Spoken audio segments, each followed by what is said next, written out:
세상에는 완벽한 행복이라는 것이 존재한다고 믿었습니다.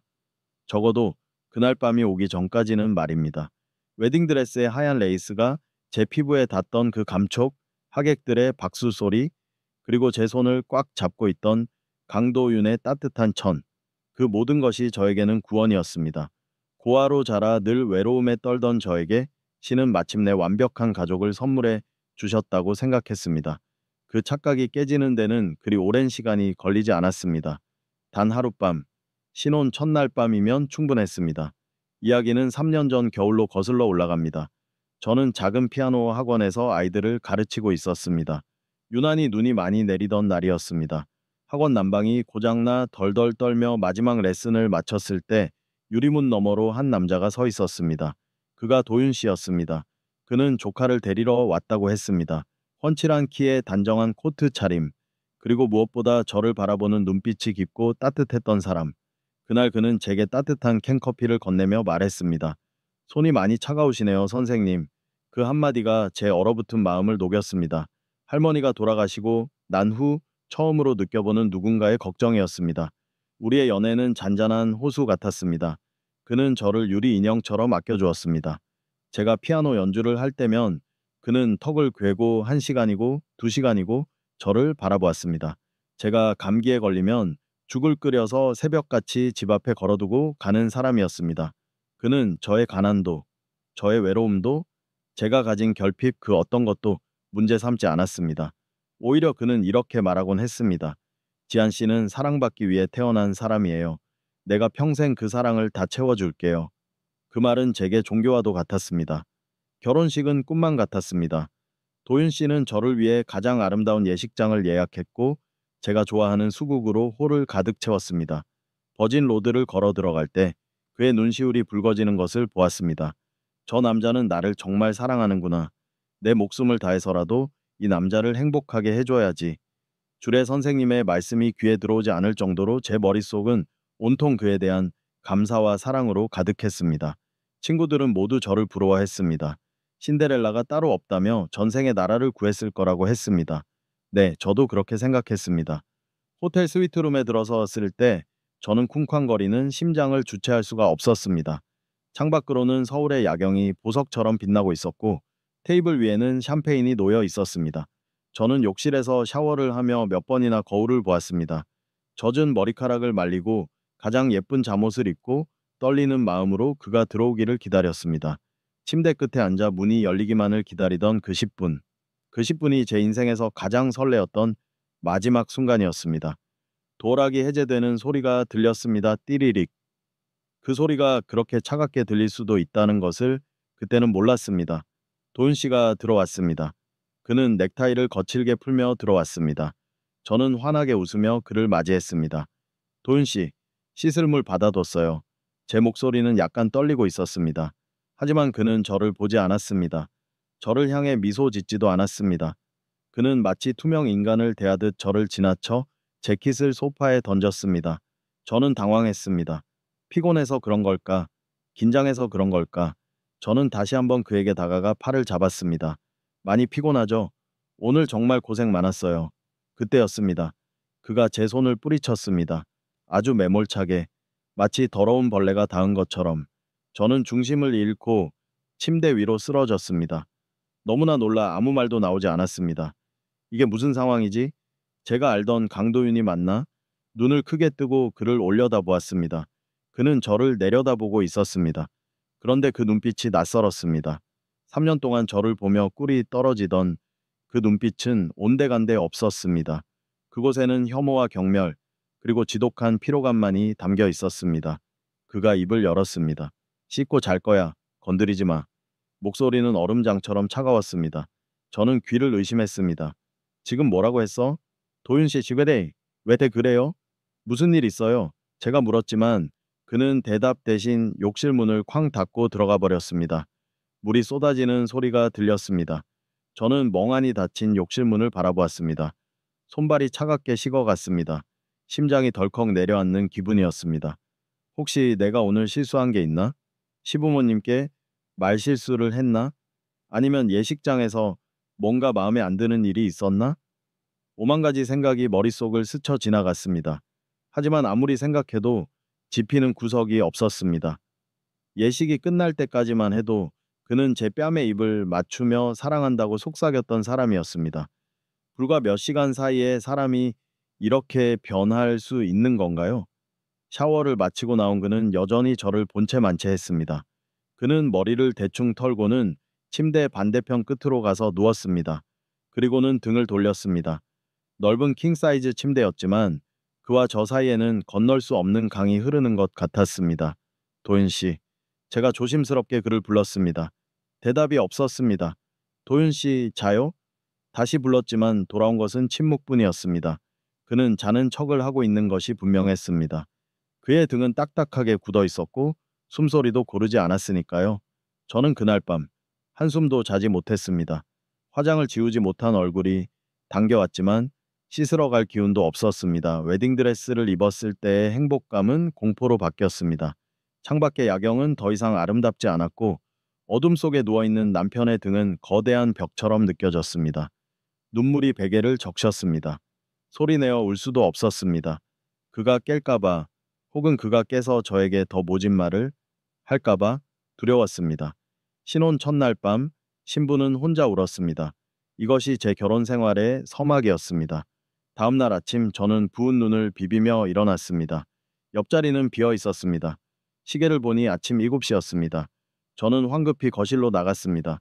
그는 이미 정장을 말끔하게 차려입고 현관 앞에 서 있었습니다. 도윤 씨, 벌써 출근하려고요? 아침은요? 제가 묻자 그는 구두를 신으며 짧게 대답했습니다. 생각 없어. 그리고는 저를 한 번도 쳐다보지 않고 문을 열었습니다. 저기요, 도윤사 씨. 어제는 왜 그랬어요? 제가 뭘 잘못했나요? 저는 용기를 내어 그의 옷자락을 잡았습니다. 그가 멈칫했습니다. 그리고 천천히 고개를 돌려 저를 보았습니다. 아침 햇살이 비치는 현관에서 그의 얼굴은 창백해 보였습니다. 그는 제 손을 떼어내며 낮게 읊조렸습니다. 피곤해. 묻지 마. 그게 다였습니다. 문이 닫히고 도락 잠기는 소리가 다시 한번 제 가슴을 찔렀습니다. 텅 빈 신혼집에 저 혼자 남겨졌습니다. 식탁 위에는 어제 사온 케이크가 상자째 그대로 놓여 있었습니다. 신혼여행은 취소되었습니다. 회사에 급한 일이 생겼다는 핑계였습니다. 저는 짐을 풀지도 못한 채 새 집에서 혼자 지내야 했습니다. 친구들에게는 몸이 안 좋아서 여행을 미뤘다고 거짓말을 했습니다. 행복해 보이는 사진을 SNS에 올릴 수가 없었습니다. 매일 밤 저는 그를 기다렸습니다. 하지만 그는 항상 자정이 넘어서야 들어왔습니다. 술 냄새를 풍기며 들어올 때도 있었고 어떤 날은 아무 냄새도 나지 않았지만 지독한 담배 냄새만 배어 있기도 했습니다. 그는 밥을 집에서 먹지 않았습니다. 제가 정성껏 차려놓은 저녁상은 늘 쓰레기통으로 들어갔습니다. 아침에도 그는 커피 한 잔 마시지 않고 나갔습니다. 대화는 사라졌습니다. 다녀오셨어요? 라는 물음에는 침묵이 식사하셨어요? 나죠? 라는 물음에는 고갯짓이 전부였습니다. 제가 알던 다정한 강도윤은 증발해 버린 것 같았습니다. 이 집에 사는 남자는 그와 똑같은 얼굴을 한 낯선 타인이었습니다. 일주일이 지났습니다. 저는 말라가고 있었습니다. 거울 속에 저는 생기를 잃은 유령 같았습니다. 내가 왜 이런 취급을 받아야 하지? 내가 그렇게 부족한 사람인가? 자존감은 바닥을 쳤습니다. 저는 그에게 매달리기도 해보았습니다. 술에 취해 들어온 그를 붙잡고 울면서 빌었습니다. 도윤 씨, 제발 이러지 마요. 내가 고칠게요. 뭐가 마음에 안 드는지 말해줘요. 그러면 그는 귀찮다는 듯이 저를 밀쳐내고 방으로 들어갔습니다. 어느 날 밤이었습니다. 그날은 비가 억수같이 쏟아지고 있었습니다. 천둥 소리에 잠이 깬 저는 거실로 나갔습니다. 그가 소파에 앉아 있었습니다. 불도 켜지 않은 어두운 거실에서 그는 위스키 잔을 들고 창밖을 멍하니 바라보고 있었습니다. 번개가 칠 때마다 그의 옆얼굴이 번쩍이며 드러났습니다. 그 표정이 너무나 기이했습니다. 슬픔 같기도 하고 분노 같기도 한 도저히 읽을 수 없는 표정. 도윤 씨, 제가 작게 불러넣었습니다. 그는 천천히 고개를 돌려 저를 보았습니다. 어둠 속에서도 그의 눈동자가 번들거리는 것이 보였습니다. 그는 한참 동안 저를 응시하다가 입을 열었습니다. 지아나, 오랜만에 듣는 제 이름이었습니다. 가슴이 덜컥 내려앉았습니다. 네, 도윤 씨. 제가 대답했습니다. 그는 쓴웃음을 지으며 중얼거렸습니다. 너는 왜 그렇게 순진해? 그 말의 의미를 이해할 수 없었습니다. 그게 무슨 말이에요? 제가 묻자 그는 다시 고개를 돌려 창밖을 보았습니다. 아니야, 들어가서 자. 그의 목소리는 다시 차가워져 있었습니다. 저는 그 자리에 못 박힌 듯 서 있었습니다. 순진하다는 말이 칭찬이 아니라는 것쯤은 알 수 있었습니다. 그것은 조소였습니다. 혹은 비탄이었습니다. 저는 그날 밤 방문을 닫고 들어와 무릎을 꿇고 기도했습니다. 할머니, 제발 도와주세요. 저 사람이 왜 저러는지 알려주세요. 제가 감당할 수 있게 해주세요. 하지만 신은 침묵했고 빗소리만 더욱 거세졌습니다. 그 일이 있기 전까지 저는 제가 노력하면 그가 돌아올 것이라고 믿었습니다. 남자의 권태기일 수도 있다고, 회사 일이 너무 힘들어서 예민해진 것일 수도 있다고 스스로를 위로했습니다. 맛있는 도시락을 싸서 그의 회사 근처까지 찾아가기도 했습니다. 하지만 그는 비서실을 통해 저를 돌려보냈습니다. 바쁘다는 핑계였습니다. 로비에 서서 그의 사무실 창문을 올려다보며 저는 깨달았습니다. 이것은 단순한 변심이 아니라는 것을, 그가 저를 피하는 것이 아니라 저를 끊어내려 하고 있다는 것을. 결혼한 지 보름이 되던 날이었습니다. 그는 주말임에도 불구하고 출근을 했습니다. 집안은 적막강산이었습니다. 저는 청소기를 돌리며 마음을 다잡으려 애썼습니다. 먼지 하나 없이 깨끗하게 청소하면 그의 마음도 조금은 깨끗해지지 않을까 하는 미신 같은 믿음으로 거실을 닦고 안방을 닦고 마지막으로 그가 주로 머무는 서재로 들어갔습니다. 서재는 그의 성역이었습니다. 그는 평소 서재 문을 잠그고 다녔지만 그날은 깜빡 잊었는지 문이 살짝 열려 있었습니다. 저는 조심스럽게 안으로 들어갔습니다. 책상 위에는 서류들이 어지럽게 널려 있었습니다.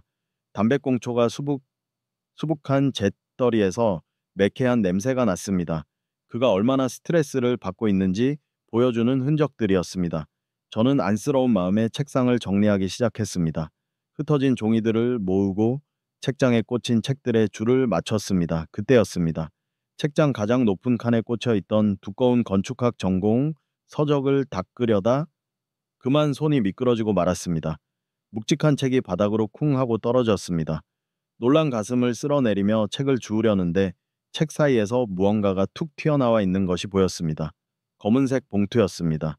일반적인 편지 봉투가 아니었습니다. 아주 고급스럽지만 어딘가 불길한 기운을 풍기는 검은색 봉투. 아무런 봉인도 되어 있지 않았습니다. 저는 홀린 듯이 봉투를 집어들었습니다. 열지 말았어야 했을까요? 아니면 이것이 진실을 알게 해준 신의 계시였을까요?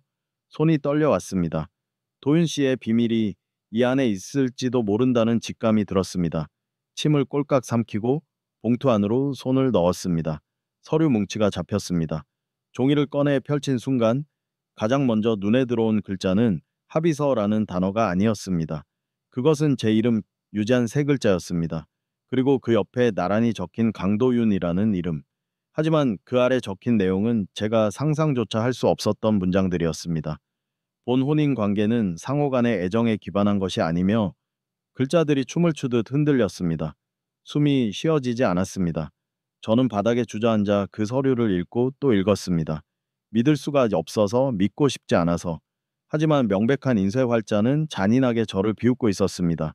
이것은 단순한 권태나 변심의 문제가 아니었습니다. 애초에 시작부터가 거짓이었다는 증거였습니다. 창밖에서는 다시 눈이 내리기 시작했습니다. 3년 전 그를 처음 만났던 날처럼 하얀 눈이 세상을 덮고 있었습니다. 하지만 지금 제 눈앞에 펼쳐진 세상은 하얗지 않았습니다. 칠흑 같은 어둠, 그 자체였습니다. 제 손에 들린 검은 봉투가 마치 판도라의 상자처럼 느껴졌습니다. 이제 돌이킬 수 없습니다. 저는 떨리는 손으로 다음 장을 넘겼습니다. 손끝이 하얗게 질려 있었습니다. 종이를 쥔 손이 어찌나 심하게 떨리는지 글자가 2개, 3개로 겹쳐 보였습니다. 저는 숨을 고르기 위해 가슴을 두드렸습니다. 진정해, 유지한. 제발 진정하고 똑바로 봐. 이게 현실일 리가 없어. 이건 악몽이야. 눈을 질끈 감았다 떴지만 검은 봉투에서 나온 하얀 종이는 여전히 제 무릎 위에 놓여 있었습니다. 문서의 제목은 부동산 관리 양도 및 처분 위임 약정서였습니다. 그리고 그 아래 대상 물건지로 적혀 있는 주소, 경기도 파주시 탄현면. 그곳은 돌아가신 할머니가 평생을 지키셨던 낡은 한옥집 주소였습니다. 재개발 이야기가 나온다는 소문은 들었지만 구체적인 가치는 알지 못했습니다. 그저 저에게는 할머니와의 추억이 깃든 소박한 안식처일 뿐이었습니다. 그런데 문서에 적힌 예상 감정가는 제 상상을 초월하는 금액이었습니다. 용이 너무 많아서 한눈에 세워지지도 않을 정도의 거액. 저는 비틀거리는 시선으로 다음 조항들을 읽어 내려갔습니다. 한 줄 한 줄이 비수처럼 가슴에 꽂혔습니다. 제3조 혼인 신고 후 1년 이내에 해당 부동산의 명의를 강도윤 또는 그가 지정한 법인으로 이전한다. 제4조 명의 이전이 완료되는 즉시 상호 합의해 이혼 절차를 밟는다. 제5조 유죄하는 이혼 시 위자료 및 재산 분할을 청구하지 않으며 이에 대한 보상으로 일시금 5천만 원을 지급받는다. 하하하. 입에서 바람 빠지는 소리가 새어 나왔습니다. 웃음이 나왔습니다. 기가 막혀서 너무나도 황당하고 처참해서 헛웃음이 나왔습니다. 5천만 원, 3년의 연애와 결혼, 그리고 제 순정과 미래를 팔아넘긴 대가가 고작 그 돈이었습니다. 머릿속에서 퍼즐 조각들이 맞춰지기 시작했습니다. 할머니가 돌아가시고 제가 세상에 홀로 남겨져 망연자실해 있을 때 그가 나타났습니다. 우연인 줄 알았습니다. 운명인 줄 알았습니다. 하지만 아니었습니다. 그는 저를 사랑해서 다가온 게 아니었습니다. 그는 단지 그 땅의 유일한 상속녀인 제가 필요했을 뿐입니다. 고아이고 세상 물정 모르고 의지할 곳 없는 외로운 여자. 사기치기에 얼마나 완벽한 먹잇감이었을까요? 지한 씨는 웃는 게 제일 예뻐요. 내가 지한 씨의 가족이 되어 줄게요. 그 달콤했던 속삭임들이 귓가에서 이명처럼 윙윙거렸습니다. 구역질이 올라왔습니다. 저는 입을 틀어막고 화장실로 뛰어갔습니다. 위액이 넘어올 때까지 구토를 했습니다. 변기를 붙잡고 헐떡이는데 눈물이 주룩주룩 흘러내렸습니다. 사랑이 아니었습니다. 그 모든 다정함은 연기였습니다. 철저하게 계산된 비즈니스였습니다. 저는 그것도 모르고 그를 위해 매일 아침 넥타이를 골라주고 그의 차가운 등을 보며 가슴 아파했습니다. 바보, 천치, 등신. 다시 서재로 돌아온 저는 떨리는 손으로 봉투 안을 더 뒤졌습니다. 종이가 한 장 더 있었습니다. 그것은 병원 진단서처럼 보였습니다. 강도윤이라는 이름이 적혀 있었습니다. 심장이 덜컥했습니다. 혹시 그가 아픈 걸까? 순간적으로 걱정이 앞서는 제 자신이 미웠습니다. 하지만 내용을 읽어보니 병명이 이상했습니다. 구체적인 병명 대신 알 수 없는 약물 처방 내역들이 빼곡했습니다. 모르핀, 옥시코돈, 제가 아는 상식으로는 마약성 진통제들이었습니다. 그리고 하단에 적힌 메모, 통증 조절 불가 시 증량 요망, 날짜는 결혼식 일주일 전이었습니다. 이게 뭐지? 그가 마약을 하는 건가? 아니면 어디가 심하게 아픈 건가? 하지만 그 의문은 오래가지 않았습니다. 진단서 뒤에 클립으로 끼워진 또 다른 메모지 한 장이 보였기 때문입니다. 디데이 1년, 그 안에 처리할 것, 감정적인 동요 금지, 그의 친필이었습니다. 날렵하고 힘있는 글씨체, 처리할 것, 저를 처리한다는 뜻일까요? 아니면 이 지긋지긋한 연극을 끝낸다는 뜻일까요? 감정적인 동요 금지라는 말은 스스로에게 하는 다짐 같았습니다. 저를 보며 흔들리지 말고 끝까지 냉정하게 계획을 완수하라는 자기 암시. 그때였습니다. 현관 도어락 소리가 들렸습니다. 띠리릭 띠리릭. 평소라면 반가움에 심장이 뛰었을 그 소리가 이제는 사형 선고처럼 들렸습니다. 저는 소스라치게 놀라 서류들을 봉투에 쑤셔 넣었습니다. 손이 미끄러져 봉투가 바닥에 떨어졌습니다. 젠장? 저는 허둥지둥 봉투를 주워 책 사이 원래 있던 자리에 끼워 넣었습니다. 책을 꽂고 나니 등 뒤로 식은땀이 흘러내렸습니다. 다녀왔습니다. 중저음의 목소리가 들려왔습니다. 평소에는 인사도 없이 들어오던 그가 오늘은 웬일인지 인기척을 냈습니다. 저는 심호흡을 크게 한 번 하고 서재를 나갔습니다. 표정 관리가 되지 않았습니다. 얼굴 근육이 경련을 일으키는 것 같았습니다. 거실로 나가니 그가 소파에 앉아 넥타이를 풀고 있었습니다. 그는 저를 힐끗 보더니 시선을 돌렸습니다. 뭐해?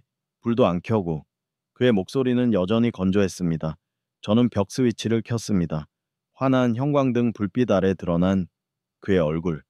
3년 동안 사랑했던 그 얼굴. 하지만 이제는 그 얼굴 뒤에 숨겨진 악마가 보였습니다. 청소하고 있었어요. 제 목소리가 갈라져 나왔습니다. 그는 피곤한 듯 눈을 감으며 고개를 뒤로 젖혔습니다. 밥은? 그가 물었습니다. 밥, 이 상황에서 밥을 찾다니? 며칠 동안 거들떠보지도 않던 밥을. 아직이요? 생각 없어서. 차려줘, 배고파. 명령조였습니다. 뻔뻔하기 짝이 없었습니다. 속에서는 천불이 나고 당장이라도 그 계약서를 얼굴에 집어던지며 소리를 지르고 싶었습니다. 당신 사기꾼이지? 내 땅 때문에 나랑 결혼했지? 다 알고 있어. 하지만 입이 떨어지지 않았습니다. 지금 폭로해버리면 그는 어떻게 나올까? 순순히 인정하고 이혼해줄까? 아니면 저를 해코지라도 할까? 그 메모에 적혀있던 철이라는 단어가 뇌리에 스쳤습니다. 무서웠습니다. 이 넓은 집에 저와 그 단둘뿐이었습니다. 저는 아무 말 없이 부엌으로 향했습니다. 도마 위에서 칼질하는 소리가 유난히 크게 울렸습니다. 칼을 쥔 손에 힘이 들어갔습니다. 양파를 썰면서 저는 울었습니다. 매워서 우는 척을 할 수 있어서 다행이었습니다. 된장찌개를 끓이고 반찬을 꺼내 식탁을 차렸습니다. 그가 식탁에 앉았습니다. 그는 숟가락을 들고 국물을 한 모금 떠먹었습니다. 짜다. 그가 인상을 찌푸리며 숟가락을 내려놓았습니다. 미안해요. 제가 웅얼거렸습니다. 됐어. 입맛 떨어졌어. 그는 자리에서 일어나 방으로 들어가 버렸습니다. 덩그러니 남겨진 식탁. 김이 모락모락 나는 찌개. 저는 식탁 의자에 주저앉아 그가 먹다 남긴 숟가락을 바라보았습니다. 3년 동안 그는 제가 끓인 찌개가 아무리 맛이 없어도 불평 한마디 없던 사람이었습니다. 지한이가 해준 건 다 맛있어. 라며 바닥까지 긁어먹던 사람이었습니다. 그 모든 게 연기였다니 얼마나 힘들었을까. 맛없는 걸 맛있다고 해주느라, 사랑하지 않는 여자를 사랑스러운 눈으로 바라보느라 당신 참 고생 많았겠다. 증오가 싹 텄습니다. 슬픔이 지나간 자리에 차갑고 날카로운 증오가 자라나기 시작했습니다. 그래, 당신이 원하는 게 그거라면 1년 뒤에 나를 버리고 그 땅을 차지하는 게 목적이라면 어디 한번 해봐. 내가 그렇게 순순히 당해주나. 그날 밤 저는 침실로 들어가지 않았습니다. 거실 소파에 누워 천장을 바라보았습니다. 잠이 오지 않았습니다. 안방에서는 그의 코는 소리가 희미하게 들려왔습니다. 그는 편안하게 자고 있겠죠. 계획대로 착착 진행되고 있으니까요. 멍청한 여자는 아무것도 모른 채 집안일이나 하고 있고 시간만 지나면 수십억짜리 땅이 굴러들어올 테니까요. 새벽 2시쯤 되었을까요? 목이 말라 물을 마시러 일어났습니다. 안방 문이 살짝 열려 있었습니다. 저는 홀린 듯이 안방 문틈으로 다가갔습니다. 달빛이 들어와 침대 위를 비추고 있었습니다. 그가 자고 있었습니다. 웅크리고 누워있는 그의 모습이 왠지 모르게 작아 보였습니다. 식은땀을 흘리고 있는 것 같기도 했습니다. 그때 그가 잠꼬대를 했습니다. 미안해. 아주 작은 목소리였습니다. 지아나? 도망가. 저는 귀를 의심했습니다. 도망가라니? 누구한테? 당신한테서? 아니면 내가 모르는 무언가로부터? 그의 얼굴은 고통스러워 보였습니다. 악몽을 걷꾸는 듯 미간을 잔뜩 찌푸리고 있었습니다. 저는 문고리를 잡은 채 얼어붙었습니다. 연기일까? 자면서까지 연기를 하는 걸까? 아니면 저 말 속에 내가 모르는 진심이 섞여 있는 걸까? 혼란스러웠습니다. 방금 전까지만 해도 그를 죽이고 싶을 만큼 미워했는데 괴로워하는 그의 모습을 보니 마음 한구석이 욱신거렸습니다. 저는 고개를 저었습니다. 속지마 유지한, 저 남자는 사기꾼이야. 악마야. 동정심 따위는 갖다 버려. 저는 문을 조용히 닫았습니다. 그리고 서재로 다시 들어갔습니다. 불을 켜지 않은 채 책장에 꽂힌 그 책을 노려보았습니다. 저는 결심했습니다. 이 집에 머물러야 한다고. 당장 짐을 싸서 나가버리면 저는 아무것도 얻지 못하고 이유도 모른 채 버림받은 비련의 여주인공으로 끝날 것입니다. 그건 너무 억울합니다. 알아내야겠습니다. 그가 숨기고 있는 진짜 계획이 무엇인지, 그 진단서의 정체는 무엇인지, 그리고 내 할머니의 땅에 얽힌 비밀이 무엇인지. 저에게는 시간이 있었습니다. 계약서에 따르면 아직 1년 가까이 남았습니다. 그동안 저는 완벽한 아내를 연기할 것입니다. 그가 저를 안심하고 믿을 때까지, 아니 그가 방심하여 자신의 추악한 민낯을 완전히 드러낼 때까지. 다음 날 아침, 저는 평소보다 일찍 일어났습니다. 정성껏 아침상을 차렸습니다. 갓 지은 밥 냄새가 집안을 채웠습니다. 그가 방문을 열고 나왔습니다. 퀭한 눈으로 저를 보았습니다. 저는 그를 향해 활짝 웃었습니다. 결혼 전 그가 사랑했던 그 해맑은 미소로. 도윤 씨, 안녕히 주무셨어요? 오늘 북엇국 끓였는데 해장하고 가요. 그가 흠칫 놀라는 것이 보였습니다. 그는 의심스러운 눈초리로 저를 훑어보았습니다. 어제까지만 해도 울고불고 매달리던 여자가 갑자기 태도를 바꿨으니까요. 저는 아무렇지 않은 척 숟가락을 놓아주며 말했습니다. 생각해보니까 제가 너무 철이 없었던 것 같아요. 당신 회사 일로 힘든데 집에서까지 눈치 보게 해서 미안해요. 이제 안 그럴게요. 저 강도윤의 아내로서 잘 해내고 싶어요. 그의 눈동자가 흔들렸습니다. 그는 잠시 아무 말도 하지 못하고 저를 쳐다보다가 식탁 의자를 빼고 앉았습니다. 그리고 말없이 국을 떠먹었습니다. 저는 맞은편에 앉아 턱을 괴고 그를 바라보았습니다. 어서 먹어요, 여보. 속으로 칼을 갈며 겉으로는 꿀 떨어지는 눈빛을 보냈습니다. 전쟁은 시작되었습니다. 총성 없는 전쟁. 이 차가운 겨울집 안에서 우리는 서로 다른 가면을 쓰고 마주 앉아 밥을 먹습니다. 국을 삼키는 그의 목을대가 움직이는 것을 보며 저는 생각했습니다. 당신이 삼키고 있는 게 밥인지 아니면 당신의 양심인지 지켜보겠다고. 그리고 언젠가 그 목덜미를 물어뜯어 줄 날이 올 거라고. 창밖에는 여전히 눈이 내리고 있었습니다. 하지만 이제 그 눈은 아름답지 않았습니다. 세상의 모든 더러운 것들을 덮어버리는 차갑고 기만적인 하얀 장막일 뿐이었습니다.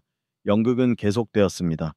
보름이라는 시간 동안 우리 집은 완벽한 세트장이었고 우리는 그 위에서 서툰 연기를 펼치는 배우들이었습니다. 저는 아침마다 그의 넥타이를 매주며 다녀오세요 라고 말했고 그는 갔다 올게 라고 무미건조하게 대답했습니다. 그 짧은 대화가 하루의 전부였습니다. 그는 여전히 늦었습니다. 하지만 달라진 것이 있다면 제가 더 이상 그를 기다리며 울지 않는다는 것이었습니다.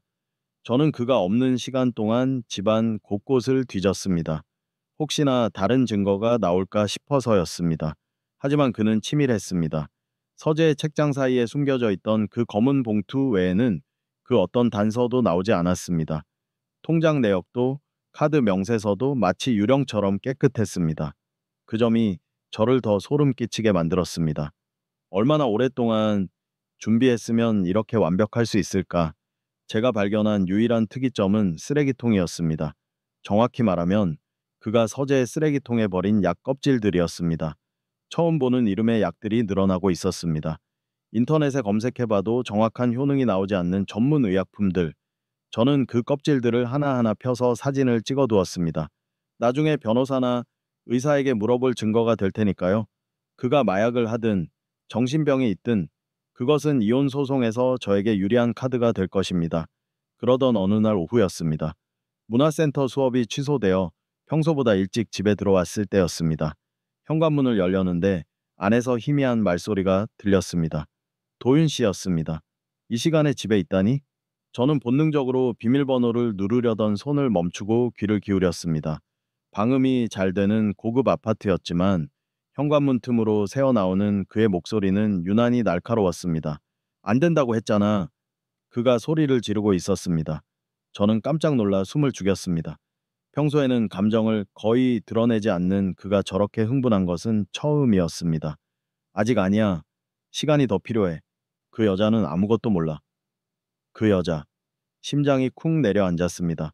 저를 말하는 것이 분명했습니다. 건드리지 마. 약속이 다르잖아. 만약 그 여자 털끝 하나라도 건드리면 그땐 나도 가만 안 있어. 다 죽고 끝나는 거야. 수화기 너머의 상대가 누구인지는 들리지 않았습니다. 하지만 대화 내용은 명백했습니다. 그는 누군가와 공모하고 있었고 그 계획의 중심에 제가 있었습니다. 그리고 건드리지 마라는 말. 언뜻 들으면 저를 보호하려는 것처럼 들릴 수도 있겠지만 제 귀에는 다르게 들렸습니다. 내 먹잇감이니까 내가 처리할 때까지 손대지 마 라는 소유권 주장처럼 느껴졌습니다. 3년 동안 저를 속여온 사람입니다. 이제 와서 저를 걱정할 리가 없습니다. 모든 것이 자신의 이익을 위한 계산일 뿐이겠죠.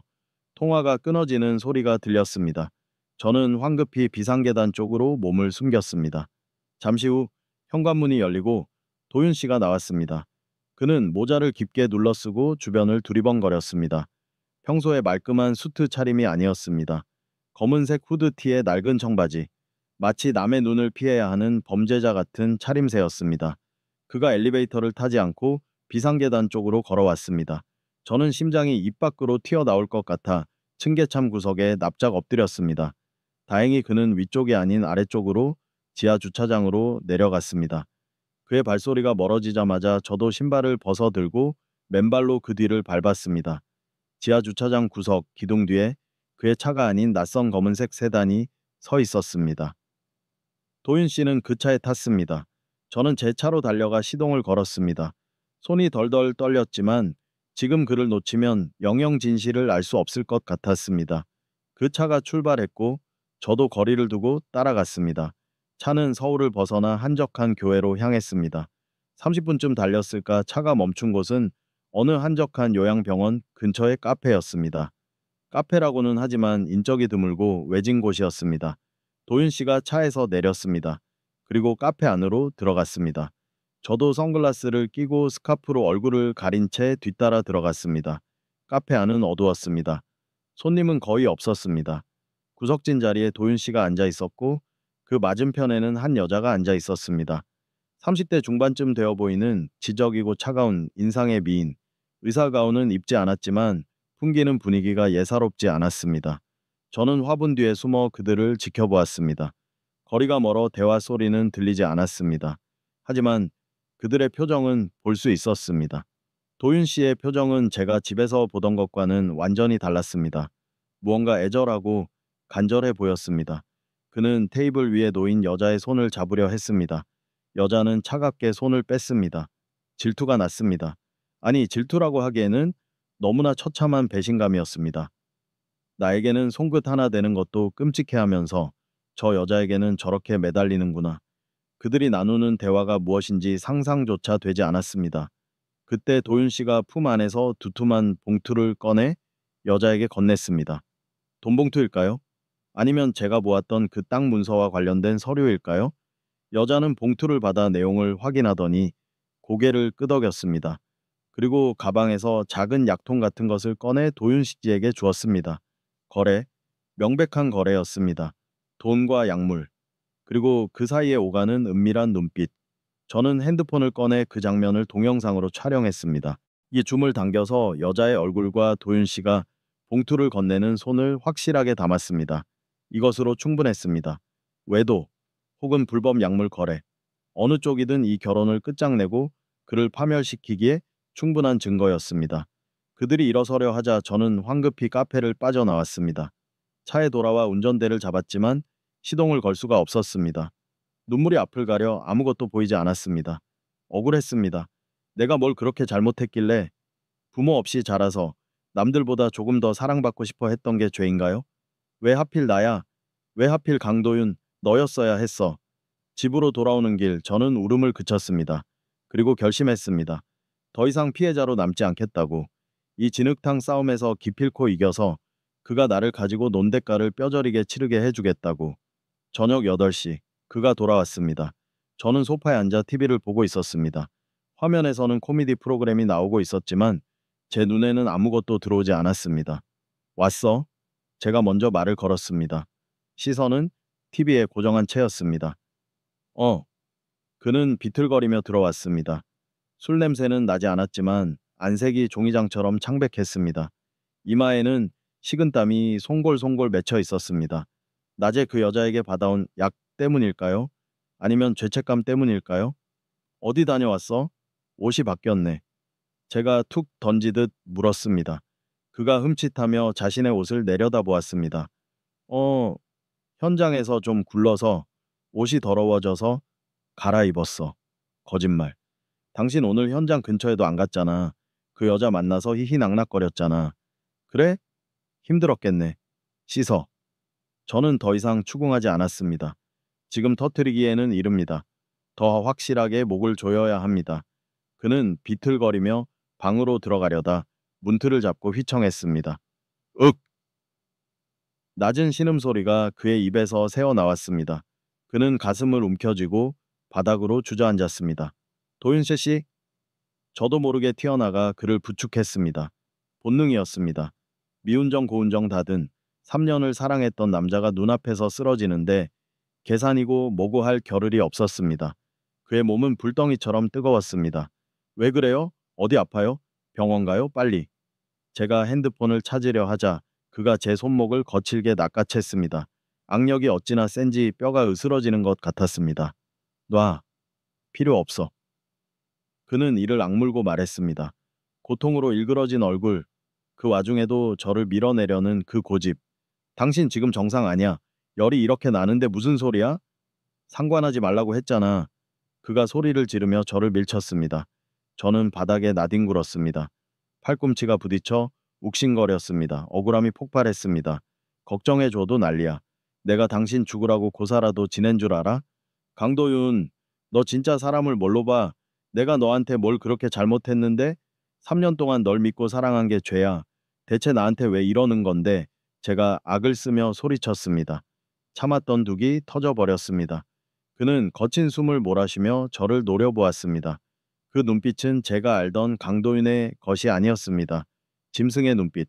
벼랑 끝에 몰린 짐승이 내는 살기가 어려 있었습니다. 그가 비틀거리며 일어났습니다. 그리고 제게 다가왔습니다. 저는 뒷걸음질을 쳤습니다. 그가 저를 때릴 것만 같았습니다. 하지만 그는 제 어깨를 잡고 저를 벽으로 밀어붙였습니다. 그의 뜨거운 숨결이 얼굴에 닿았습니다. 착각하지 마, 유지한. 그가 으르렁거렸습니다. 내가 널 사랑해서 결혼한 줄 알아? 넌 그냥 필요해서 데려온 거야. 적당히 비위 맞춰주니까 주제 파악을 못하나 본데 너 정말 질린다. 숨 막혀. 세상이 멈춘 것 같았습니다. 필요해서 데려왔다. 질린다. 숨 막힌다. 계약서에서 본 글자보다 그의 육성으로 듣는 이 말들이 100배, 1000배 더 아팠습니다. 심장이 칼로 난도질당하는 기분이었습니다. 그는 경멸 어린 눈으로 저를 한번 훑어보더니 비틀거리는 걸음으로 안방으로 들어가 문을 쾅 닫아버렸습니다. 잠금 장치가 돌아가는 소리가 들렸습니다. 철컥. 저는 그 자리에 주저앉았습니다. 멍하니 닫힌 문을 바라보았습니다. 이제 알겠습니다. 이것이 끝입니다. 더 이상의 희망 고문은 없습니다. 그는 저를 사랑하지 않습니다. 그는 저를 이용했고 지금은 저를 혐오하고 있습니다. 눈물이 나지 않았습니다. 너무 큰 충격은 눈물조차 말라버리게 한다는 것을 알았습니다. 대신 가슴속 깊은 곳에서 뜨거운 덩어리가 치밀어 올랐습니다. 그것은 옥이었고 도끼였습니다. 그래, 내가 질린다고? 숨이 막힌다고? 저는 천천히 몸을 일으켰습니다. 거울 속에 비친 제 모습은 엉망이었습니다. 머리는 헝클어지고 눈은 충혈되어 있었습니다. 하지만 눈빛만은 살아 있었습니다. 서늘하게 빛나고 있었습니다. 저는 서재로 들어갔습니다. 그리고 책장에 꽂혀 있던 그 책을 꺼냈습니다. 책을 펼쳐 그 안에 있던 검은 봉투를 꺼냈습니다. 그리고 핸드폰을 들어 어딘가로 전화를 걸었습니다. 신호음이 가는 동안 저는 창밖에 눈보라를 바라보았습니다. 여보세요, 김 변호사님 되시죠? 상담 좀 하고 싶어서요. 지금 당장요. 수화기 너머로 의아해하는 목소리가 들려왔습니다. 저는 입술을 깨물며 또렷하게 말했습니다. 이혼 소송이요. 그리고 사기, 결혼에 대한 위자료 청구까지 제가 가진 모든 걸 걸고 그 사람을 부수고 싶어요. 도와주세요. 전화를 끊고 저는 검은 봉투를 가슴에 품었습니다. 이것은 이제 저의 무기입니다. 강도윤, 당신이 시작한 전쟁이야. 하지만 끝내는 건 내가 할 거야.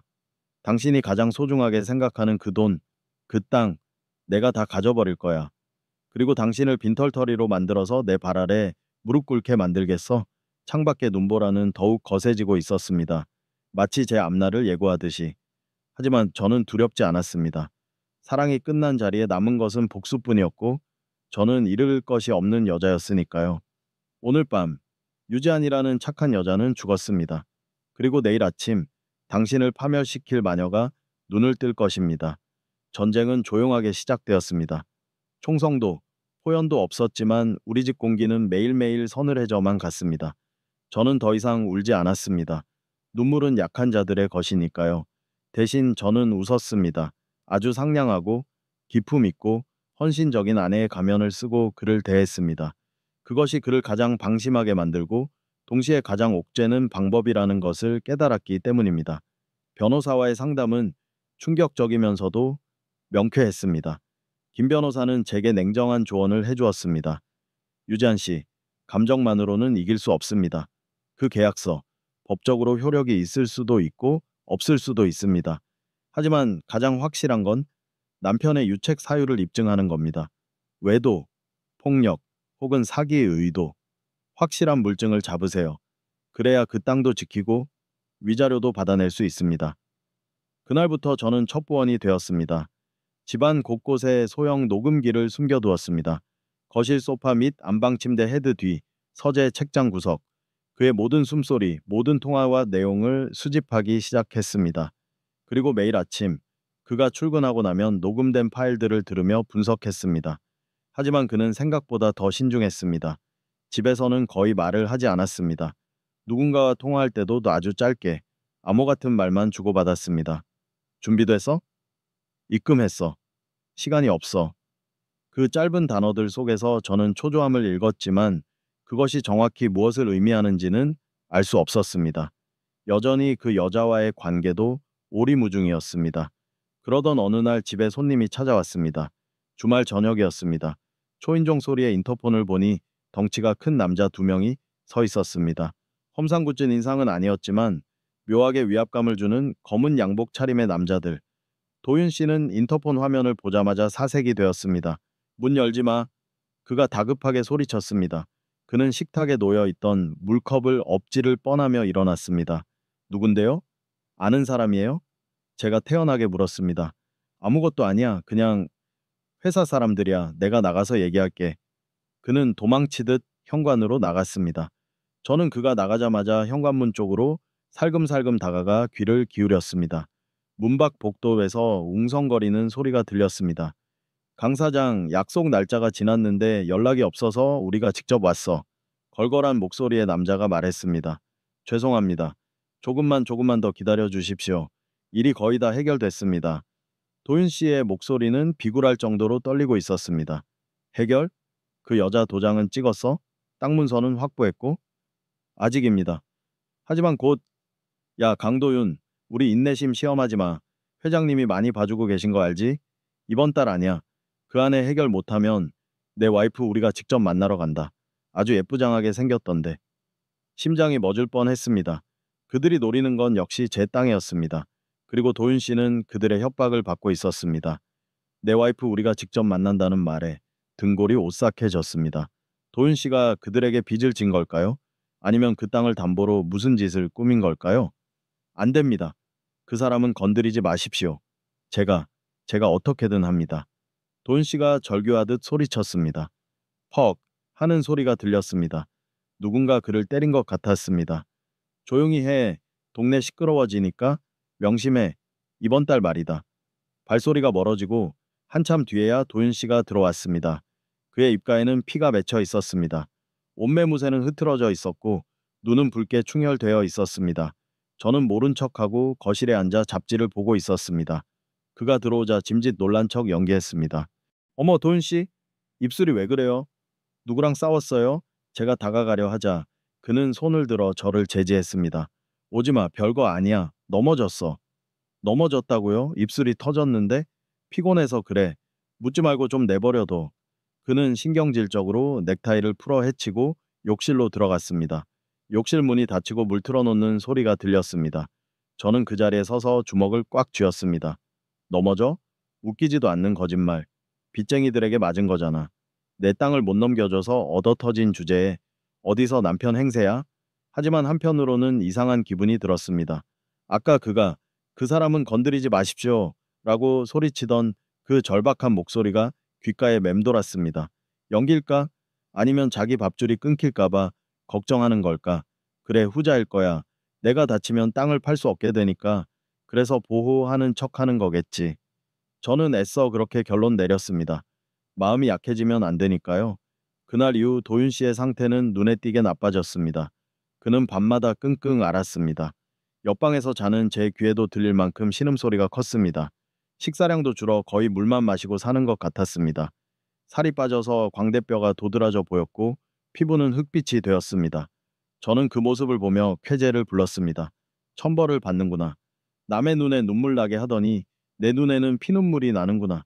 하지만 가끔은, 아주 가끔은 그 야윈 등이 안쓰러워 보이기도 했습니다.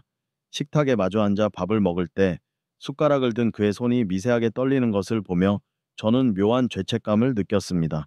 내가 너무 독한가? 아니야, 정신 차려. 저 사람은 날 팔아먹으려는 사기꾼이야. 기회는 의외로 빨리 찾아왔습니다.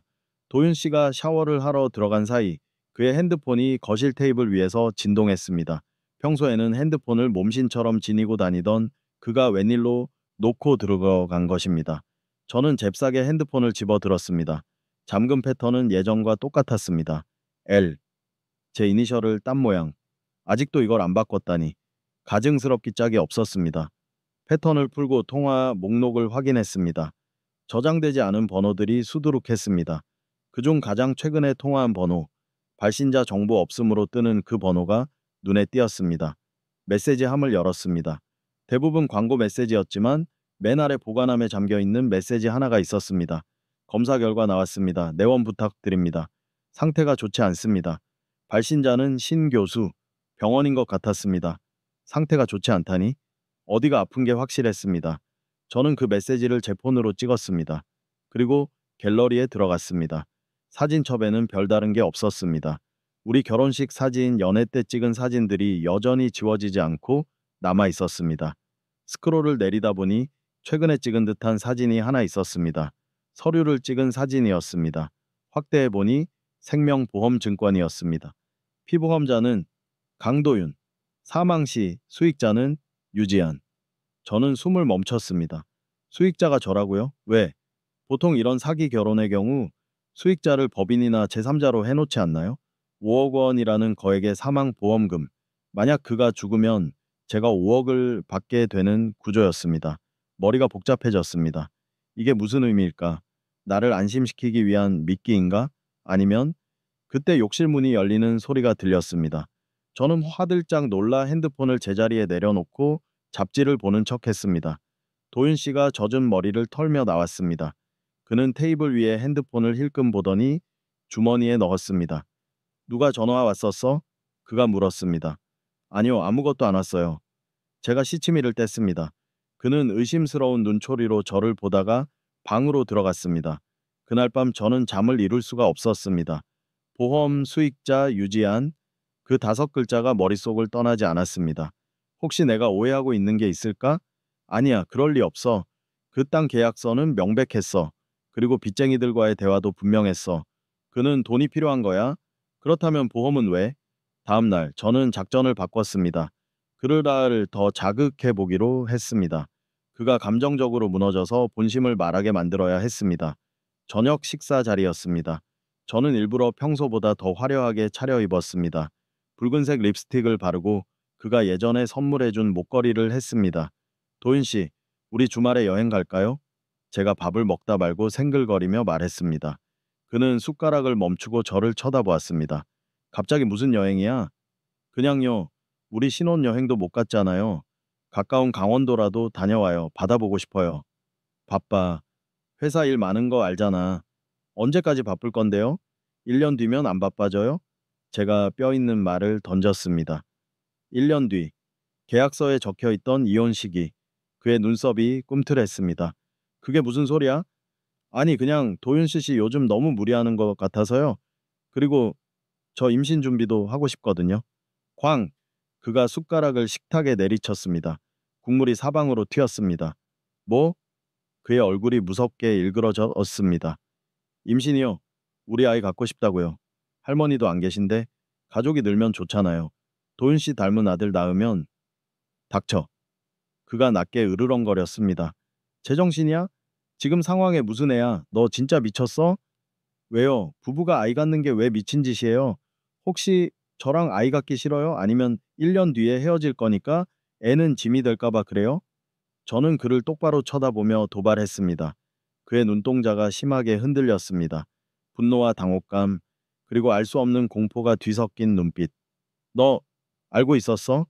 그가 떨리는 목소리로 물었습니다. 뭘요? 도윤 씨가 날 사랑하지 않는다는 거? 아니면 다른 여자가 있다는 거? 저는 비웃음을 흘렸습니다. 오해하지 마. 그런 거 아니야. 오해? 그럼 설명해봐요. 왜 나랑 안 자요? 왜 나를 투명 인간 취급해요? 왜 집에 빚쟁이들이 찾아와요? 제가 소리를 지르며 식탁 위에 접시를 쓸어버렸습니다. 와장창, 접시가 깨지며 파편이 튀었습니다. 다 알고 있다고. 너 사기꾼이잖아. 내 땅 노리고 접근했잖아. 그 여자랑 짜고 나 병신 만들려고 했잖아. 저는 그동안 참아왔던 분노를 모두 쏟아냈습니다. 그의 멱살을 잡고 흔들었습니다. 말해. 내 땅 팔아서 빚 갚으려고 했지? 그래서 나랑 결혼했지? 이 나쁜 새끼야. 죽어버려. 그는 저항하지 않았습니다. 제 주먹이 가슴을 때리고 손톱이 목을 핥혀도 그는 가만히 서 있었습니다. 그저 슬픈 눈으로, 너무나도 슬픈 눈으로 저를 내려다볼 뿐이었습니다. 그래. 그가 입을 열었습니다. 목소리가 갈라져 나왔습니다. 맞아, 내 말이 다 맞아. 나 돈 때문에 너랑 결혼했어.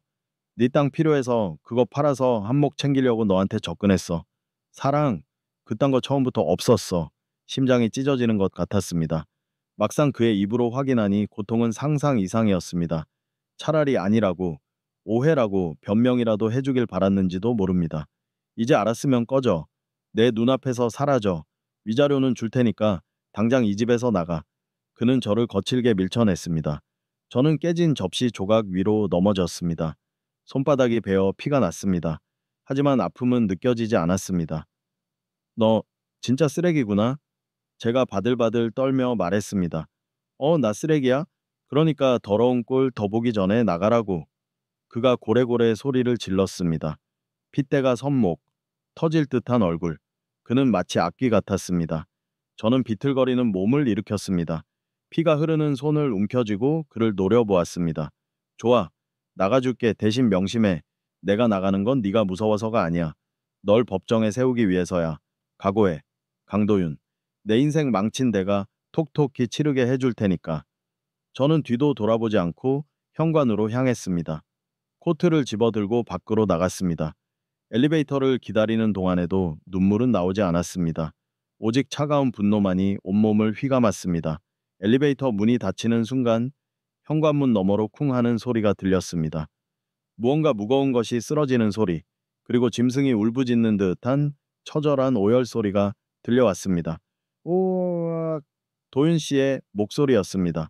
그 소리가 너무나 고통스럽게 들려서 저는 잠시 버튼을 누르지 못하고 멈칫했습니다. 연기일까요? 내가 나가서 기뻐서 지르는 환호성일까요? 아니면은 계획이 들통나서 분해서 지르는 소리일까요? 아니요. 그 소리는 슬픔이었습니다. 뼛속까지 사무치는, 영혼이 부서지는 듯한 슬픔의 소리였습니다. 저는 흔들렸습니다. 다시 돌아가 볼까? 문을 열고 확인해 볼까? 하지만 이내 고개를 저었습니다. 속지 마. 또 속으면 안 돼. 저 남자는 배우야. 나를 속이기 위해 완벽한 연기를 하는 거야. 저는 1층 버튼을 눌렀습니다. 엘리베이터가 내려가는 동안 저는 피 묻은 손을 바라보며 다짐했습니다. 이제 진짜 끝이다. 다시는 너를 위해 울지 않겠다. 밖으로 나오니 눈보라가 치고 있었습니다. 서울의 겨울 밤거리는 화려했지만 제 마음은 시베리아 벌판보다 더 추웠습니다. 갈 곳이 없었습니다. 할머니의 집은 너무 멀었고 친구들에게 가기에는 자존심이 상했습니다. 저는 근처 호텔로 들어갔습니다. 카드로 결제를 하고 방에 들어가 침대에 쓰러졌습니다. 그리고 핸드폰을 켰습니다. 녹음기를 확인했습니다. 아까의 싸움이 고스란히 녹음되어 있었습니다. 나 돈 때문에 너랑 결혼했어. 사랑? 그딴 거 처음부터 없었어. 그의 자백, 결정적인 증거였습니다. 이제 이것만 있으면 소송에서 이길 수 있습니다. 저는 승리했습니다. 하지만 왜 승리감이 느껴지지 않는 걸까요? 왜 가슴 한구석이 이렇게 텅 빈 것처럼 시릴까요? 그날 밤, 저는 악몽을 꾸었습니다. 꿈속에서 도윤 씨는 피를 토하며 울고 있었습니다. 가지마지 않아. 나 아파. 너무 아파. 그가 손을 뻗었지만 저는 차갑게 돌아서서 걸어갔습니다. 그의 손이 힘없이 바닥으로 떨어졌습니다. 잠에서 깼을 때 베개가 흠뻑 젖어 있었습니다. 식은땀이 흘렀습니다. 새벽 4시. 알 수 없는 불안감이 엄습했습니다. 그가 아프다는 의사의 문자, 빚쟁이들에게 맞은 상처, 그리고 그 처절한 오열 소리, 퍼즐 조각들이 머릿속에서 제멋대로 춤을 추고 있었습니다. 혹시 만약에 말이야, 그 모든 게 연기가 아니라면, 그가 진짜로 아프다면, 그가 돈 때문에 결혼한 건 맞지만 나를 사랑하게 되었다면, 그래서 빚쟁이들로부터 나를 지키기 위해 일부러 모질게 굴어서 쫓아낸 거라면 소설 같은 이야기였습니다. 하지만 한번 싹튼 의심은 걷잡을 수 없이 커져갔습니다. 저는 침대에서 일어나 창가로 갔습니다. 도시의 불빛들을 내려다보며 생각했습니다. 확인해야 한다. 내 눈으로 직접 확인해야 한다. 그 신 교수라는 의사, 그리고 그가 만났던 그 여자, 그들이 열쇠를 쥐고 있을 것이다. 저는 핸드폰을 들어 어제 찍어둔 그 여자의 얼굴 사진을 검색하기 시작했습니다. 이미지 검색, 병원 사이트 검색, 몇 시간을 뒤진 끝에 비슷한 얼굴을 찾을 수 있었습니다. 한국대병원 소화기내과 전문의 이수진 교수, 전공 분야, 위암, 식도암, 말기암 완화 치료, 심장이 멈췄습니다. 소화기내과, 위암, 말기암, 머리를 한 대 얻어맞은 것 같았습니다. 손이 벌벌 떨려서 핸드폰을 놓칠 뻔했습니다. 그때 카페에서 만났던 여자, 도윤 씨가 돈 봉투를 주고 약을 받아왔던 그 여자. 그녀가 암 전문이라고요? 그렇다면 도윤 씨가 받아온 약은 마약이 아니라 항암제나 진통제였단 말인가요? 상태가 좋지 않습니다. 통증 조절 불가 시 증량 요망, 모든 것이 맞아떨어졌습니다. 진단서에 적혀 있던 알 수 없는 약, 이름들. 옥시코돈, 마약성 진통제는 말기암 환자들이 극심한 고통을 견디기 위해 쓰는 약이었습니다. 저는 그 자리에 주저앉았습니다. 다리에 힘이 풀려 서 있을 수가 없었습니다. 아니야, 아닐 거야. 이건 우연일 거야. 그 여자가 우연히 암 전문의일 뿐이고 도윤 씨는 다른 이유로 만난 걸 거야. 부정하고 싶었습니다. 만약 그가 진짜로 암에 걸린 거라면, 만약 그가 죽어가고 있는 거라면, 제가 그에게 퍼부었던 그 저주 같은 말들은 어떻게 주워 담아야 하나요? 죽어버려. 사랑하는 남편에게, 죽어가는 남편에게 아내가 던진 마지막 말이 죽어버려 였다니. 저는 옷을 주워 입었습니다. 미친 사람처럼 코트를 걸치고 호텔방을 뛰쳐나왔습니다. 밖은 아직 어두웠지만 저는 달려야 했습니다. 집으로? 아니요, 병원으로. 그 이수진 교수라는 사람을 만나야 했습니다. 진실을 들어야 했습니다. 택시를 잡았습니다. 한국대병원으로 가주세요. 빨리요. 제발 빨리요. 기사님은 백미러로 저를 힐끔 보더니 속도를 높였습니다. 창밖 풍경이 빠르게 지나갔습니다. 제발 아니기를, 제발 네가 나쁜 놈이기를, 차라리 네가 사기꾼이고 바람둥이이기를, 네가 아픈 거보다는 네가 죽는 거보다는 그게 100배 1000배 나으니까. 하느님, 제발 저를 벌하지 마세요. 제가 그를 미워했던 시간들을 용서해 주세요. 아직 기회가 있다면 단 한 번만이라도 그를 안아줄 수 있게 해주세요. 눈물이 하염없이 흘러내렸습니다. 새벽의 도로는 차갑게 얼어붙어 있었고 제 운명은 벼랑 끝을 향해 달리고 있었습니다. 새벽 5시 한국대병원 로비는 텅 비어 있었습니다. 저는 미친 사람처럼 응급실 입구로 달려갔지만 이수진 교수가 응급 상황이 아닌 이상 새벽부터 있을 리 없었습니다. 안내 데스크 직원에게 매달려 소화기내과 외래 교수 사무실 위치를 알아냈습니다. 저는 엘리베이터가 고장이라도 난 것처럼 계단을 뛰어 올라갔습니다. 숨이 턱 막혔지만 멈출 수 없었습니다. 제 모든 세포가 비명을 지르고 있었습니다. 늦으면 안 돼. 제발 늦지 않게. 외래 진료실 복도는 어둡고 길었습니다. 창문 밖은 희미하게 동이 트고 있었지만 복도 안은 죽은 듯 고요했습니다. 저는 이수진 교수의 이름표가 붙은 방문 앞에 섰습니다. 문은 잠겨 있었습니다. 절망감이 밀려왔습니다. 그때 복도 끝간이 휴게실 쪽에서 인기척이 느껴졌습니다. 켜져 있는 작은 스탠드 불빛 아래 한 여자가 커피를 마시고 있었습니다. 이수진 교수였습니다. 제가 카페에서 보았던 그 냉정하고 지적인 얼굴. 저는 비틀거리며 그녀에게 다가갔습니다. 그녀는 저를 보자마자 놀란 듯 미간을 찌푸렸습니다. 누구시죠? 이 시간에 교수님, 이수진 교수님 맞으시죠? 저 강도윤 씨 아내 유지안이에요. 제 목소리는 떨렸지만 간절함만은 분명했습니다. 이 교수는 제 이름을 듣자마자 컵을 내려놓았습니다. 그녀의 표정은 경계심에서 복잡한 연민으로 바뀌었습니다. 여기 어떻게, 당신이 왜 여기 있어요? 그 사람이 오지 말라고 신신당부했을 텐데요. 도윤 씨, 도윤 씨가 아픈 거 맞죠? 위암이요? 교수님, 제발 말씀해 주세요. 그가 얼마나 심각한가요? 저는 무릎이라도 꿇을 기세로 그녀 앞에 섰습니다. 그녀는 제 눈을 똑바로 바라보았습니다. 그리고 깊은 한숨을 내쉬었습니다. 들어오세요. 여기서 얘기할 순 없으니. 휴게실 문이 닫히고 우리는 마주 앉았습니다. 커피 냄새와 소독약 냄새가 섞인 묘한 공기였습니다. 이 교수는 아주 차분하게 그리고 건조하게 진실을 말하기 시작했습니다. 마치 너무나 흔한 일상인 것처럼. 강돈 씨는 2년 전 이미 위암 말기 진단을 받았습니다. 발견 당시부터 전이가 많이 진행된 상태였습니다. 수술은 무의미했고 남은 건 완화 치료뿐이었습니다. 저희가 예상한 남은 시간은 길어야 1년 반이었습니다. 1년 반. 제가 그를 처음 만났던 때와 거의 일치하는 시간이었습니다. 저는 머리를 한 대 맞은 듯 멍해졌습니다. 말도 안 돼. 3년 동안 저희는 3년을 사귀었어요. 그는 늘 건강했어요. 단 한 번도 아프다고 한 적이 없어요. 말기 암 환자가 통증을 숨기기 위해 얼마나 노력하는지 아십니까?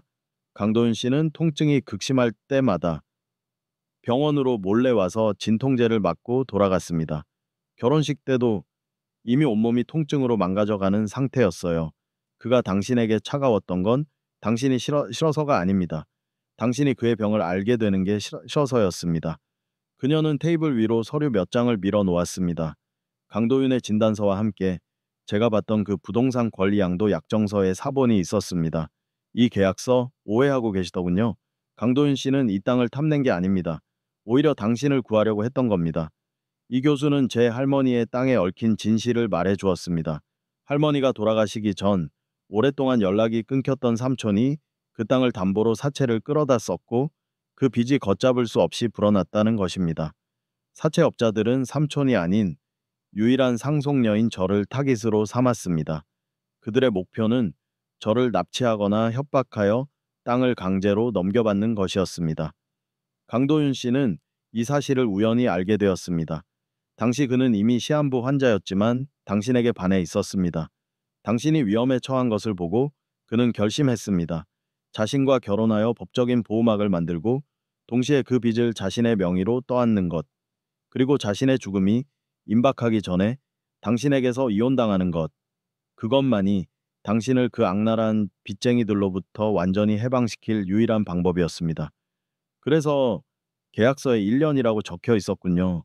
자신의 시한부 선고 기간에 맞춰서 제 목소리는 완전히 잠겨 있었습니다. 네, 그는 당신이 자신을 진심으로 사랑하게 되면 자신이 죽은 후 당신이 감당할 슬픔을 견딜 수 없다고 했습니다. 그래서 일부러 가장 잔인한 방법, 즉, 돈 때문에 결혼했다는 거짓말로 당신을 상처 주고 밀어냈던 겁니다. 당신이 그를 증오하며 떠나야 나중에 그가 죽어도 당신이 덜 힘들 거라고, 당신이 자유롭게 행복하게 살 수 있을 거라고 믿었던 거죠. 제 머릿속에서 모든 퍼즐 조각이 맞춰지기 시작했습니다. 그가 저를 보며 애절하게 짓던 그 표정, 제가 아프자 밤새 간호해주던 그 모습, 빚쟁이들에게 맞으면서도 그 사람은 건드리지 마십시오 라고 외치던 그 절규, 그리고 침대에 누워 잠꼬대로 미안해, 도망가 라고 속삭이던 그의 목소리, 그 모든 것이 사랑이었습니다. 제가 그토록 찾아 헤맸던 진실한 사랑이었습니다. 하지만 저는 그 모든 것을 증오와 배신으로 해석했습니다. 저는 그에게 쓰레기라고 소리쳤고 죽어버려라고 저주했습니다. 그리고 마지막에는 그의 심장을 갈기갈기 찢는 가장 잔인한 증거인 사랑은 없었다는 자백을 기어이 받아내고야 말았습니다. 아, 저는 소리내지 못하고 숨을 삼켰습니다. 온몸에 피가 차갑게 식어가는 기분이었습니다. 제가 사랑했던 남자는 저를 위해 자신의 남은 생을 전부 바쳐 완벽한 악역을 연기하고 있었는데 저는 그에게 칼을 꽂고 돌려 빼는 짓을 서슴지 않았습니다. 제가 어제 그에게 소리쳤어요. 죽어버리라고. 저는 그가 사기꾼이라고, 저를 이용했다고 생각해서 눈물도 나오지 않았습니다. 눈물 대신 영혼이 갈갈이 찢기는 듯한 통증이 가슴을 짓눌렀습니다. 제가 이 세상에서 가장 사랑하는 사람에게, 제가 이 세상에서 가장 잔인한 사람이었단 말인가요? 이 교수는 제 어깨를 잡았습니다. 그녀의 눈빛은 안타까움으로 가득했습니다. 강도윤 씨는 당신이 그를 미워하길 바랐습니다.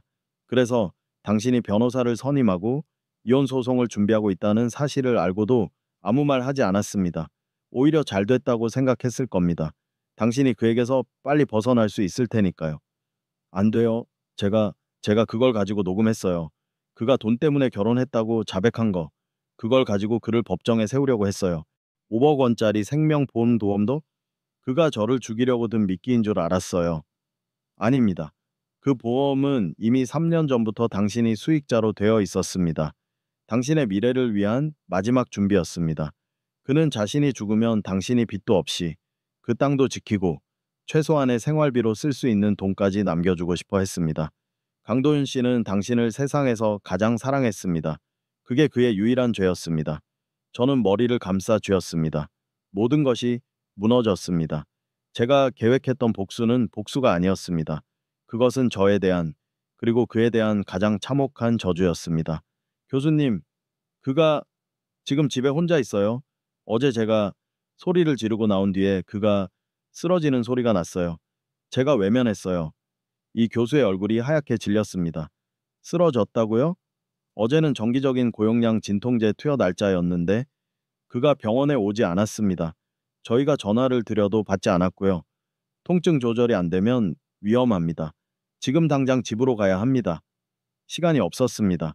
제가 호텔에서 낭비한 그 새벽 몇 시간, 그 시간이 그에게는 고통의 지옥이었을 겁니다. 저는 벌떡 일어섰습니다. 다리가 후들거렸지만 뛸 수 있었습니다. 아니, 날아야 했습니다. 주소 알려주세요. 저도 같이 갈게요. 이 교수가 다급하게 저를 따라 나섰습니다. 병원을 뛰쳐나오는 길 새벽 햇살이 눈부시게 비쳤습니다. 하지만 제게는 아무것도 보이지 않았습니다. 오직 제 귀에 울리는 비명 소리만이 있었습니다.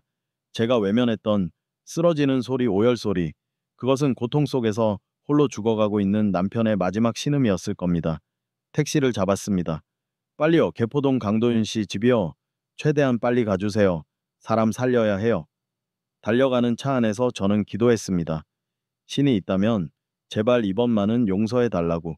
제가 모든 것을 되돌릴 수 있는 단 한 번의 기회를 달라고. 저는 창밖을 보며 울부짖었습니다. 도윤 씨, 내가 갈게요. 제발 나를 기다려줘. 내가 당신을 사랑한다고 말해줄게. 내가 당신의 마지막 아내가 되어줄게.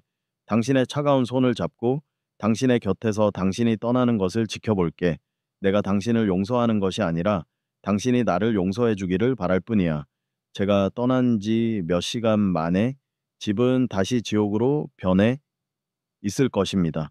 그는 지금 어떤 모습으로 저를 기다리고 있을까요? 그는 분노하고 있을까요? 아니면 이미 평온을 찾았을까요? 저는 핸드폰을 쥐고 그의 번호를 눌렀습니다. 통화 버튼을 누르자 익숙한 연결음이 흘러나왔습니다. 뚜, 뚜. 연결이 되지 않았습니다. 여전히 받지 않았습니다. 마지막 희망이 부서지는 소리였습니다. 저는 눈을 질끈 감았습니다. 택시가 멈추고 저는 문이 완전히 닫히지도 않은 채 열려있는 현관문으로 미친 듯이 달려갔습니다. 새벽에 제가 집을 나섰을 때의 그 모습 그대로였습니다. 문틈 사이로 보이는 거실은 어제 싸움의 흔적들로 난장판이었습니다. 깨진 접시 파편, 엎질러진 찌개, 얼룩, 그리고 침묵. 소름 끼치는 침묵이 집안을 감돌았습니다. 도윤 씨? 제가 소리쳤습니다. 대답이 없었습니다. 이수진 교수가 제 뒤를 따라 들어오며 상황을 살폈습니다. 강도윤 씨, 어디 계세요? 저는 거실을 가로질러 안방으로 향했습니다. 안방 문은 닫혀 있었습니다. 제가 어제 들었던 잠금 장치가 채워진 그 상태 그대로 저는 문고리를 잡고 온 힘을 다해 흔들었습니다. 도윤 씨, 문 열어. 나 유지한이야. 제발. 문은 굳게 닫혀 움직이지 않았습니다. 이 교수가 다가와 제 어깨를 잡았습니다. 잠깐만요, 유지한 씨. 환자가 쓰러진 상태라면 억지로 열다가 더 큰 충격을 줄 수 있습니다. 저에게 맡기세요. 그녀는 가방에서 작은 도구들을 꺼냈습니다. 아마도 응급 상황에 대비한 열쇠였을 것입니다. 능숙한 손놀림으로 잠금 장치를 해제했습니다. 철컥. 문이 열렸습니다. 방 안의 공기는 차갑고 무거웠습니다. 커튼이 쳐져 있어 어둠이 짙게 깔려 있었습니다. 침대 위에는 아무도 없었습니다. 어디? 저는 방바닥을 내려다보았습니다. 그가 침대 옆 바닥에 웅크린 채 쓰러져 있었습니다. 온몸이 식은땀으로 젖어 있었고 얼굴은 죽은 사람처럼 창백했습니다. 코트도 입지 않은 채 얇은 잠옷 차림이었습니다. 그의 입게에는 검붉은 피가 묻어 있었습니다. 구토를 한 흔적이었습니다. 도윤 씨, 저는 주저앉아 그를 안았습니다. 그의 몸은 너무나 차가웠습니다. 어깨를 흔들자 그는 힘없이 고개를 떨구었습니다. 숨소리가 너무나 미약해서 들릴 듯 말 듯 했습니다. 교수님, 빨리요. 숨을 안 쉬어요. 저는 공포에 질려 소리쳤습니다. 이 교수는 침착하게 달려와 그의 맥박과 호흡을 확인했습니다. 의식은 없지만 아직 맥박은 뛰고 있어요. 심장마비는 아닙니다. 아마 극심한 통증과 스트레스로 인한 일시적인 의식 저하일 겁니다. 빨리 병원으로 옮겨야 해요. 이 교수는 제게 응급처치를 지시했습니다. 저는 정신없이 그녀의 말대로 그를 옆으로 눕히고 피가 묻은 입가를 닦아주었습니다. 제가 그에게 어젯밤 죽어버리라고 소리친 후 그는 혼자서 이 지옥 같은 고통을 견뎌야 했습니다. 제 손이 그의 차가운 뺨에 닿았습니다. 도윤 씨, 나왔어. 나 여기 있어. 제발 제발 눈 좀 떠봐. 미안해. 내가 너무 늦었어. 내가 당신 마음도 모르고 흐느끼는 제 목소리에 그가 아주 희미하게 눈을 떴습니다. 그의 초점 잃은 눈동자가 저를 향했습니다. 저를 인식하는 것 같지는 않았습니다. 하지만 그는 희미하게 입을 움직였습니다. 지아나? 그의 입술에서 새어나온 그 이름. 마지막 순간까지 저를 생각하고 있었다는 증거였습니다. 응, 나야, 도인씨. 나 여기 있어. 괜찮아. 내가 이제 다 알았어. 당신 잘못 아니야. 나 떠나지 않을게. 제발 살아줘. 그는 아주 힘겹게 손을 들어 올리려 했습니다. 저는 황급히 그의 손을 잡았습니다. 그의 손은 얼음장처럼 차가웠지만 제 손을 잡은 악력은 놀라울 만큼 강했습니다. 그는 제게 무엇인가를 말하고 싶어 하는 것 같았습니다. 입 모양이 빨리라는 말을 하는 것 같기도 했고 가라는 말을 하는 것 같기도 했습니다. 이 교수는 다급하게 응급차를 부르기 위해 전화를 걸었습니다. 위치가 확인되지 않습니다. 환자가 위독합니다. 그때 현관 쪽에서 쿵 하는 굉음이 들렸습니다. 강도윤, 너 어디 숨었어? 이번 달 말일까지라고 했지? 거실에서 거친 목소리가 울려 퍼졌습니다. 빚쟁이들이었습니다. 그들이 문을 부수고 들어온 것 같았습니다. 이 교수가 전화를 하려던 손을 멈추고 저를 돌아보았습니다. 유지한 씨, 저거 이럴 수가 없는데 그들이 어떻게 알고 이 시간에. 저는 공포에 질렸지만 지금 이 순간만큼은 두려움보다 분노가 앞섰습니다. 이 교수를 향한 전화 통화가 새어나간 것일까요? 아니면 그들이 이미 이 교수의 뒤를 밟고 있었던 것일까요? 이 교수님, 도윤 씨 좀 맡아주세요. 응급차 올 때까지 심폐소생술이라도. 저는 그에게서 몸을 떼어냈습니다. 그는 제 옷자락을 붙잡으려 했지만 힘없이 놓쳤습니다. 도망가지 마. 지아나. 그의 눈빛이 절망적으로 변했습니다. 그는 저를 보호하고 싶어 했지만 저는 그가 죽어가는 상황에서 도망칠 수 없었습니다. 저는 그들을 막아야 했습니다. 안방 문을 박차고 나갔습니다. 거실에는 덩치 큰 남자 3명이 서 있었습니다. 한 명은 현관문이 부서진 것을 확인하고 있었고 나머지 2명은 집안을 휘젓고 있었습니다. 그중 리더처럼 보이는 남자가 저를 발견하고 멈칫했습니다. 그가 바로 며칠 전 도윤 씨를 때렸던 남자였습니다. 최상무라는 이름의 사채업자였습니다. 어? 와이프가 여기 있었네. 마침 잘 됐어. 강도윤 그 새끼. 땅 문서 어디 있는지 대. 안 그러면 네 예쁜 얼굴에 스크래치 난다. 저는 그에게 다가가 정면으로 맞섰습니다. 땅 문서 같은 건 없어. 그 땅 당신들 거 아니야. 당신들 사채업자들이잖아. 당장 이 집에서 나가. 내가 경찰 부를 거야. 최상무는 코웃음을 쳤습니다. 하, 경찰? 이 예쁜 아가씨가 뭘 아는 모양인데? 내 남편이 그 땅을 담보로 우리에게 돈을 빌렸고 지금은 갚지 못하고 도망치고 있잖아. 내 남편 때문에 네 할머니 땅이 우리 손에 들어오게 생겼어. 내 남편한테 땅 문서 어디 있는지 물어봐. 거짓말 마. 도윤 씨는 나를 보호하려고 당신들을 막고 있었어. 당신들이 노리는 건 나잖아. 나한테 씌워진 빚을 갚으려고 자기 목숨까지 버린 사람이야. 당신들 살인자야. 저는 소리쳤습니다. 제 목소리가 분노로 떨렸지만 더 이상 울지 않았습니다. 사랑하는 남자가 저를 위해 죽어가고 있다는 사실이 저에게 용기를 주었습니다. 최상무는 눈을 가늘게 떴습니다. 오, 이제야 좀 상황 파악이 됐나 보네. 내 남편이 널 위해 죽고 있다고? 웃기지 마. 그 자식은 마지막까지 그 땅을 꿀꺽하려고 발악하는 중이야. 내 남편, 지금 어디 있어? 숨기지 마.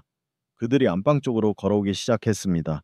저는 필사적으로 그들을 막아섰습니다. 오지마, 그는 지금 위독해. 당신들이 그를 건드리면 내가 가만 안 둘 거야. 위독? 하, 연기하네. 비켜, 아가씨. 그들은 저를 거칠게 밀어붙였습니다. 저는 바닥에 쓰러졌습니다. 그들이 안방 문을 열고 들어가는 순간 이 교수가 문 밖으로 뛰어나왔습니다. 안 됩니다. 환자에게 손대지 마세요. 지금 당장 구급차 불러야 합니다. 의사 나부랭이도 있었네. 최 상무는 이 교수를 노려보았습니다. 그때 안에서 도윤 씨의 비명 같은 신음소리가 들렸습니다. 그리고 컥 하는 소리. 이 교수가 굳은 얼굴로 안으로 다시 뛰어들어갔습니다. 제가 그 틈을 타 일어나 안방 문턱에 섰습니다. 안에서 이 교수가 소리치는 소리가 들렸습니다. 심정지, 환자 상태가 심각합니다. 당장 나가세요. 최 상무는 잠시 망설이는 듯 했습니다. 하지만 이내 욕심이 이성을 마비시켰습니다. 심정지? 그럼 더 빨리 딱 문서 찾아야지. 뒤져. 집안을 다 뒤져서 딱 문서 찾아 두 명의 부하들이 달려들어 안방을 헤집기 시작했습니다. 이 교수는 도윤 씨의 가슴을 압박하며 심폐소생술을 하고 있었습니다. 도윤 씨의 얼굴은 이미 잿빛이었습니다. 저는 그 광경을 보고 몸이 굳어버렸습니다. 사랑하는 사람이 눈앞에서 죽어가고 있는데 제가 할 수 있는 것은 아무것도 없었습니다. 나가지 마. 당신들 살인죄로 신고할 거야. 당장 도윤 씨한테서 손 떼. 저는 비명을 질렀지만 그들은 저를 무시했습니다. 부하 한 명이 서재에서 무언가를 들고 나왔습니다.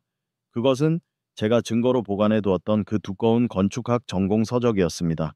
사장님, 이거요. 책 속에 숨겨놨어요. 최 상무가 서류가 들어있던 검은 봉투를 낚아채듯 빼앗았습니다. 그는 내용을 확인하고는 흡족한 미소를 지었습니다. 찾았다. 이거면 돼. 이제 우리가 이기는 게임이야. 이 교수님, 안 돼요. 뺏지 마세요. 그건 제가 이혼 소송 증거로 쓴다고. 저는 비틀거리며 그에게 달려들었지만 그는 이미 모든 것을 손에 넣었다는 듯이 저를 밀쳐내고 문 밖으로 뛰쳐나가기 시작했습니다. 강도윤, 내 와이프 덕분에 우리가 이겼다. 고맙다 이 새끼야. 최 상무가 비웃음을 날리며 현관 쪽으로 달려갔습니다. 저는 안방 바닥에 쓰러진 채 눈앞에서 사랑하는 사람의 목숨과 모든 재산을 빼앗기는 것을 지켜보아야 했습니다. 이 교수는 여전히 땀을 흘리며 심폐소생술을 하고 있었지만 도윤 씨의 상태는 이미 최악이었습니다. 심장 박동이 돌아오지 않고 있었습니다. 그때 도윤 씨의 손이 아주 미세하게 움직이는 것을 보았습니다. 그는 힘겹게 손가락을 펴서 침대 옆 바닥을 가리켰습니다. 마치 필사적으로 무엇인가를 알려주려는 듯한 몸짓이었습니다. 저는 눈을 비비고 그가 가리키는 곳을 보았습니다. 그곳에는 먼지가 쌓인 낡은 나무 상자가 있었습니다. 할머니가 쓰시던 오래된 오르골 상자였습니다. 그가 왜 지금 이걸 가리키는 걸까요? 그 안에 무엇이 있을까요? 돈? 또 다른 계약서? 저는 무언가에 홀린 듯 기어가서 그 상자를 집어들었습니다. 차갑고 오래된 나무의 감촉이 손에 느껴졌습니다. 뚜껑을 열자 오르골의 아름다운 선율이 흘러나왔습니다. 할머니가 저에게 자주 들려주시던 곡이었습니다. 하지만 상자 안에는 오르골 말고도 무언가 더 있었습니다. 얇게 접힌 종이 한 장, 그리고 낡은 사진 한 장. 저는 손을 뻗어 그 종이를 집어들었습니다. 그리고 어둠 속에서 종이를 펼쳐 읽었습니다. 그것은 계약서도 유언장도 아니었습니다. 나 유지안에게 사랑한다. 평생. 도윤 씨의 필체였습니다. 그 계약서가 아닌 진짜 유언. 제 심장이 멈추는 것 같았습니다. 제가 그에게 퍼부었던 모든 저주와 증오가 이 세 단어 앞에 산산조각 났습니다. 그리고 그 아래에 첨부된 낡은 사진. 사진 속에는 앳된 얼굴의 소년 강도윤이 제 할머니의 옆에 서서 환하게 웃고 있었습니다. 할머니는 소년의 머리를 다정하게 쓰다듬고 계셨습니다. 사진 뒤에는 흐릿한 글씨가 적혀 있었습니다. 1998년 겨울. 할머니, 제가 이 은혜 꼭 갚을게요. 충격이었습니다. 도윤 씨와 제 할머니가 알고 지내던 사이였다고요? 그것도 아주 오래전부터? 그렇다면 이 모든 것은 돈 때문이 아니라 은혜 때문이었단 말인가요? 그가 갚으려 했던 은혜. 그리고 그 때문에 떠하는 빚. 그때 이 교수의 절규가 들렸습니다. 강도윤 씨, 제발 돌아와요. 심폐소생술은 계속되었지만 이미 늦은 것 같았습니다. 저는 오르골 상자를 껴안은 채 그 사진과 메시지를 내려다보며 흐느꼈습니다. 마지막 순간까지 당신은 저에게 진실을, 당신의 순수한 사랑을 보여주고 싶어 했군요. 하지만 저는 너무 늦게 깨달았습니다. 앰뷸런스가 도착했을 때 이미 늦은 것 같았습니다. 들것에 실려 나가는 도윤 씨의 얼굴은 산소 마스크로 덮여 있었지만 잿빛 피부는 여전히 창백했습니다. 이수진 교수는 필사적으로 심폐소생술을 계속하며 그와 함께 앰뷸런스에 올랐습니다. 저는 그 뒤를 멍하니 바라보다가 힘없이 주저앉았습니다. 집은 완전히 망가져 있었습니다.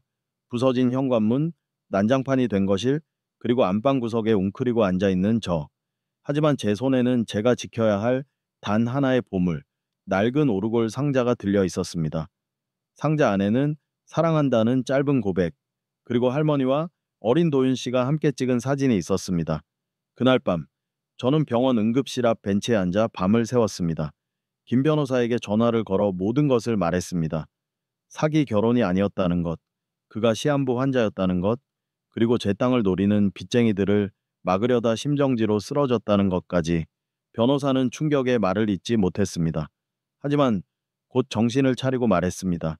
유재한 씨, 이제 싸움은 이혼 소송이 아닙니다. 사채업자들에게 빼앗긴 땅을 되찾아오는 전쟁입니다. 그리고 당신 남편이 벌인 일, 강도윤 씨는 지금 혼수 상태라 아무것도 할 수 없습니다. 이제 당신이 그의 목까지 싸워야 합니다. 도윤 씨는 기적적으로 살아났지만 여전히 의식불명이었습니다. 중환자실 유리창 너머로 보이는 그의 모습은 너무나 평온해 보였습니다. 마치 이 지긋지긋한 고통과 거짓말의 세상에서 벗어나 안식처를 찾은 것처럼. 이 교수는 제게 희망을 주지 않았습니다. 심각한 상태입니다. 언제 깨어날지, 아니면 그녀는 차마 말을 잇지 못했습니다. 저는 도윤 씨의 병실에 매일 찾아갔습니다. 그의 차가운 손을 잡고 3년 동안 제가 잘못 해석했던 우리의 모든 기억들을 이야기했습니다. 도윤 씨, 그날 내 앞에서 사랑은 없었다고 말해줘서 고마워요. 나를 살리려고 가장 잔인한 사람이 돼줘서 고마워요. 이제 내가 당신 목까지 살게요. 당신을 위해 싸울게요. 그리고 저는 행동을 시작했습니다. 첫 번째 단계는 할머니와 도윤 씨의 관계를 파헤치는 것이었습니다. 사진 속 날짜 1998년 겨울. 저는 할머니의 유품을 뒤져 그 당시의 일기장을 찾아냈습니다. 일기장의 한 페이지를 펼치자 낡은 글씨체가 눈에 들어왔습니다. 1998년 12월 24일 눈이 많이 오는 날. 길가에서 덜덜 떨고 있는 아이를 데려왔다. 강도윤이라는 이름의 이 아이는 부모에게 버려졌다고 한다. 너무 불쌍해서 우리 집에서 지내게 해주었다. 착하고 똑똑한 아이지만 눈빛이 너무 슬프다. 내가 이 아이에게 작은 도움이라도 줄 수 있기를. 할머니는 어린 도윤 씨의 은인이었습니다. 할머니의 따뜻한 보살핌 덕분에 도윤 씨는 잠시나마 외로움에서 벗어날 수 있었습니다. 하지만 도윤 씨는 할머니에게 짐이 될까봐 며칠 뒤 몰래 떠났고, 대신 이 은혜를 꼭 갚겠다는 다짐을 가슴에 품고 살았습니다. 그리고 그 은혜는 할머니가 돌아가신 후 사채업자들의 덫에 걸린 손녀인 저를 구하는 것으로 실현되었습니다. 그가 저에게 그토록 헌신적이었던 이유가 풀렸습니다. 그것은 사랑이기도 했지만 뿌리 깊은 헌신, 즉 갚아야 할 빚이기도 했던 것입니다. 이 사실을 알게 된 저는 더욱 단단해졌습니다. 이것은 단순한 돈 싸움이 아니었습니다. 이것은 할머니의 유산을 지키고 도윤 씨의 헌신적인 사랑을 증명하는 싸움이었습니다. 김 변호사와 함께 저는 사채업자 최상무를 압박하기 시작했습니다. 그들이 빼앗아간 계약서는 그들에게 유리했지만 저희에게는 또 다른 무기가 있었습니다. 바로 녹음 파일이었습니다. 강 사장, 약속 날짜가 지났는데 연락이 없어서 우리가 직접 왔어. 내 와이프, 우리가 직접 만나러 간다. 아주 예쁘장하게 생겼던데. 강도윤, 너 어디 숨었어? 이번 달 말일까지라고 했지. 이 파일들은 그들이 저와 도윤 씨를 협박하고 폭력을 행사했음을 증명하는 빼도 박도 못할 증거였습니다. 특히 그들이 강제로 집으로 침입하고 도윤 씨가 쓰러진 상황에서 무리하게 재산을 탈취하려 했던 행위는 중대한 범죄였습니다. 저는 경찰의 그 녹음 파일과 함께 최상무 일당이 침입하여 현관문이 파손된 사진, 그리고 도윤 씨의 심정지 진단서를 증거로 제출했습니다. 이 모든 증거는 그들의 협박과 폭행이 도윤 씨의 건강에 치명적인 영향을 주었음을 증명했습니다. 경찰은 즉각 수사에 착수했고 최상무와 그의 일당은 폭행, 재산 탈취 미수, 땅 문서가 아직 명예 이전되지 않았으므로, 그리고 가정 침입 혐의로 긴급 체포되었습니다. 그들은 자신들의 계획이 이렇게 완벽하게 뒤집힐 줄은 상상도 못했을 겁니다. 땅 문서는 압수수색 과정에서 증거물로 확보되었습니다. 김 변호사는 그 땅을 담보로 한 모든 사채 계약이 불법적인 협박과 강요하에 이루어졌음을 증명하여 무효화하는 법적 절차를 밟기 시작했습니다. 다행히도 도윤 씨가 의식불명 상태에 빠져 명예 이전이 이루어지지 않았기 때문에 땅은 여전히 제 소유로 남아 있었습니다. 저는 승리했습니다. 법적으로 도윤 씨의 빚과 땅 모두에게서 자유로워졌습니다. 하지만 제 승리는 너무나 쓰라렸습니다. 저는 이 모든 것을 그에게 직접 말해줄 수 없었습니다. 중환자실 앞에서 저는 그의 마지막을 준비해야 했습니다. 이 교수는 매일 같은 말을 반복했습니다. 기적을 바라야 합니다. 어느 날 이 교수가 제게 조심스럽게 말했습니다. 유지한 씨, 강도윤 씨가 당신과 결혼하기 전 저에게 간곡히 부탁한 것이 있었습니다. 만약 자신이 떠나게 되면 당신에게 이 말을 꼭 전해달라고 했습니다. 저는 그의 손을 잡고 흐느꼈습니다. 뭐라고 하셨는데요? 강도윤 씨가 당신에게 내가 네 인생에 찾아온 가장 큰 거짓말이었지만 너를 사랑한 건 이 세상에서 가장 진실된 일이었다. 이제 그 땅을 팔아서라도 네가 하고 싶었던 피아노 학원을 열어. 그리고 절대 뒤돌아보지 말고 행복하게 살아라고 전해달라고 했습니다. 저는 더 이상 참을 수 없었습니다. 그의 손을 붙잡고 소리내어 울었습니다. 모든 후회와 사랑을 담아. 며칠 후 도윤 씨의 상태가 급격히 나빠졌습니다. 이 교수는 제게 마지막 인사를 할 준비를 하라고 했습니다. 저는 병실로 들어갔습니다. 세상이 멈춘 것 같았습니다. 도윤 씨는 기계장치에 의존한 채 고요히 누워 있었습니다. 도윤 씨, 제가 그의 귀에 속삭였습니다. 나 다 알았어. 당신이 내 영웅이라는 거. 나 바보같이 당신을 미워했지만 이제 후회 안 해. 당신 덕분에 내가 얼마나 큰 사랑을 받았는지 알았으니까. 내가 당신의 마지막 아내가 될 수 있게 해줘서 고마워. 저는 눈을 감고 그의 차가운 입술에 입을 맞추었습니다. 그의 입술은 싸늘했지만 제 심장에는 따뜻함이 전해져 왔습니다. 제가 입을 떼는 순간 그의 심장 박동을 나타내는 모니터의 선이 길게 한 줄로 늘어섰습니다. 삑. 저는 절규했습니다. 안 돼, 도윤 씨. 의료진이 달려왔습니다. 하지만 이미 늦었습니다. 그렇게 강도윤은 제가 그를 사랑한다고 그리고 그의 모든 진실을 깨달았다고 고백한 지 몇 분 만에 제 곁을 떠났습니다. 그는 자신이 원했던 대로 제가 그를 증오하지 않는 마지막 순간에 그 고통의 세상에서 자유로워졌습니다. 장례식은 조용하고 쓸쓸했습니다. 저는 상주로서 모든 것을 치렀습니다. 아무도 오지 않았습니다. 저를 속이려 했던 그의 가족들 그리고 빚쟁이들 모두가 사라졌습니다. 오직 저와 이수진 교수만이 그의 곁을 지켰습니다. 모두가 떠난 뒤 저는 그의 영정 앞에서 무릎을 꿇었습니다. 당신이 원했던 대로 내가 잘 살게요. 그리고 당신이 저에게 남긴 빚, 은혜, 사랑, 내가 평생 갚으며 살게요. 저는 그가 저에게 남겨준 5억 원의 보험금으로 할머니의 땅에 강도윤 피아노 학원을 세웠습니다. 그가 사랑했던 피아노 소리가 매일 울려 퍼지는 곳. 그곳에서 저는 아이들에게 피아노를 가르쳤습니다. 아이들의 맑은 웃음소리가 이따금씩 제 슬픔을 덮어주었습니다. 시간은 흘렀고 계절은 몇 번이나 바뀌었습니다. 저는 여전히 도윤 씨를 기억했습니다. 그리고 그가 저에게 가르쳐준 사랑이라는 가장 큰 진실을 잊지 않았습니다. 도윤 씨가 떠난 지 꼬박 2년이 지났습니다. 저는 그의 이름이 붙은 피아노 학원에서 행복하게 아이들을 가르치고 있었습니다. 낡았던 할머니의 한옥집은 깔끔하게 개조되어 햇살이 잘 드는 연습실과 저의 작은 보금자리가 되었습니다. 저는 매일 아침 햇볕이 가장 잘 드는 피아노 옆에 놓인 그의 영정 사진을 닦아주며 하루를 시작했습니다. 그가 떠난 후 저는 한동안 마음의 문을 닫았습니다. 하지만 아이들의 해맑은 미소와 피아노 선율 속에서 저는 다시 살아갈 힘을 얻었습니다. 이수진 교수는 저의 정신적인 지주가 되어 주었습니다. 그녀는 정기적으로 저를 찾아와 커피를 마시며 도윤 씨에 대한 이야기들을 나누었습니다. 그의 투병 과정, 그리고 그가 저를 위해 얼마나 필사적으로 노력했는지에 대한 이야기들.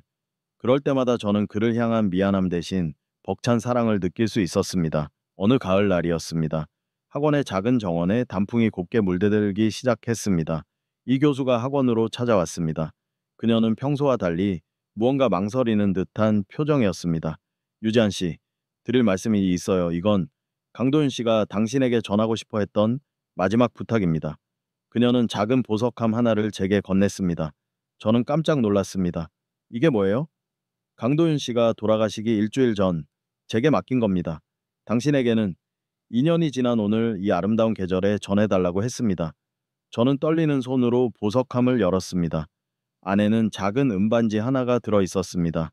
그리고 반짝이는 반지 아래에 접혀 있는 아주 얇은 종이 한 장, 그의 마지막 편지였습니다. 그의 필체는 이전보다 훨씬 더 힘이 없었고 잉크가 번진 곳도 있었습니다. 아마도 심한 통증 속에서 겨우 써 내려간 것이었을 겁니다. 나의 사랑하는 지안에게 이 편지가 당신에게 닿을 때쯤이면 나는 아마 아주 먼 여행을 떠났을 거야. 미안해. 내가 이토록 짧고 거짓된 남편이어서. 나는 너에게 아름다운 추억 대신 잔인한 배신감만을 선물했지.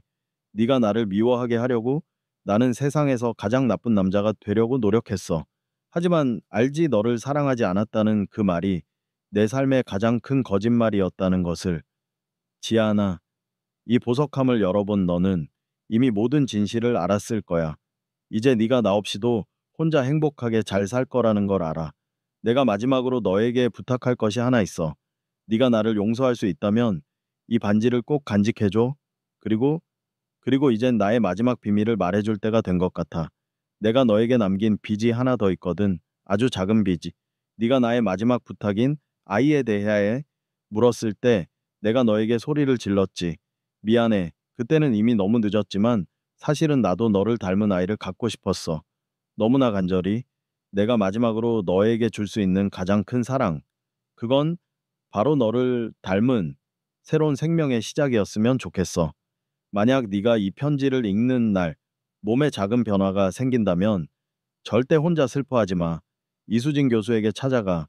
너의 곁에 나를 두고 갈게. 나의 유일한 사랑, 강도윤. 저는 편지를 읽는 내내 울음을 멈출 수가 없었습니다. 나의 곁에 너를 두고 갈게. 그의 마지막 사랑의 표현이었습니다. 교수님, 이게 무슨... 저는 편지를 이 교수에게 건넸습니다. 그녀는 고개를 끄덕였습니다. 강도윤 씨는 당신과 이혼하기 직전까지 당신이 자신의 병을 모른 채 아이를 갖게 되기를 간절히 바랐습니다. 자신의 삶은 짧지만 당신의 삶에 영원히 함께할 수 있는 흔적을 남기고 싶어 했죠.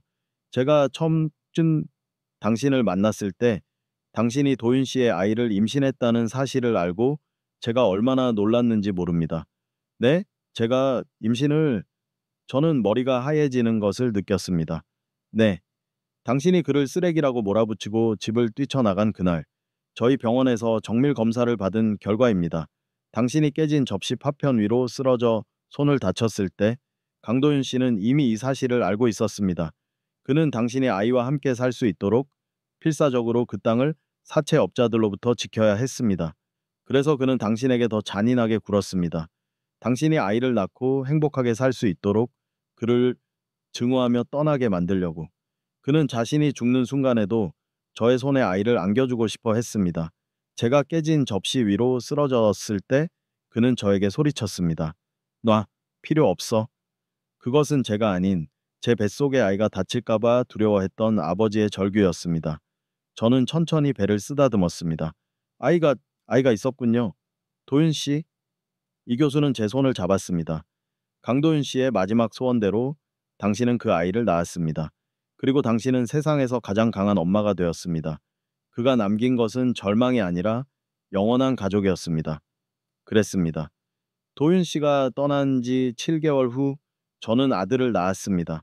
얼굴은 저를 닮았지만 눈빛만은 깊고 우수에 찬 강도윤 씨를 그대로 빼닮은 아들.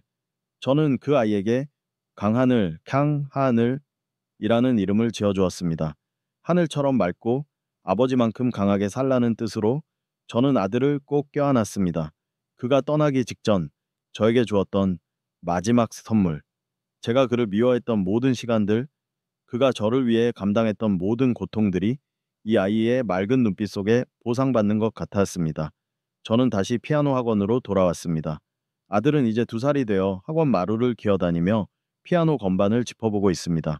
퉁퉁 건반을 누르는 아들의 손가락은 영락없는 도윤 씨의 손가락이었습니다. 저는 아들을 안고 피아노 앞에 앉았습니다. 그리고 할머니가 좋아하셨던 도윤 씨가 오르골 상자에 담아놓았던 그 선율을 연주했습니다. 창밖에는 2년 전 그날처럼 눈이 내리기 시작했습니다. 첫눈이었습니다. 저는 아들을 바라보며 조용히 미소 지었습니다.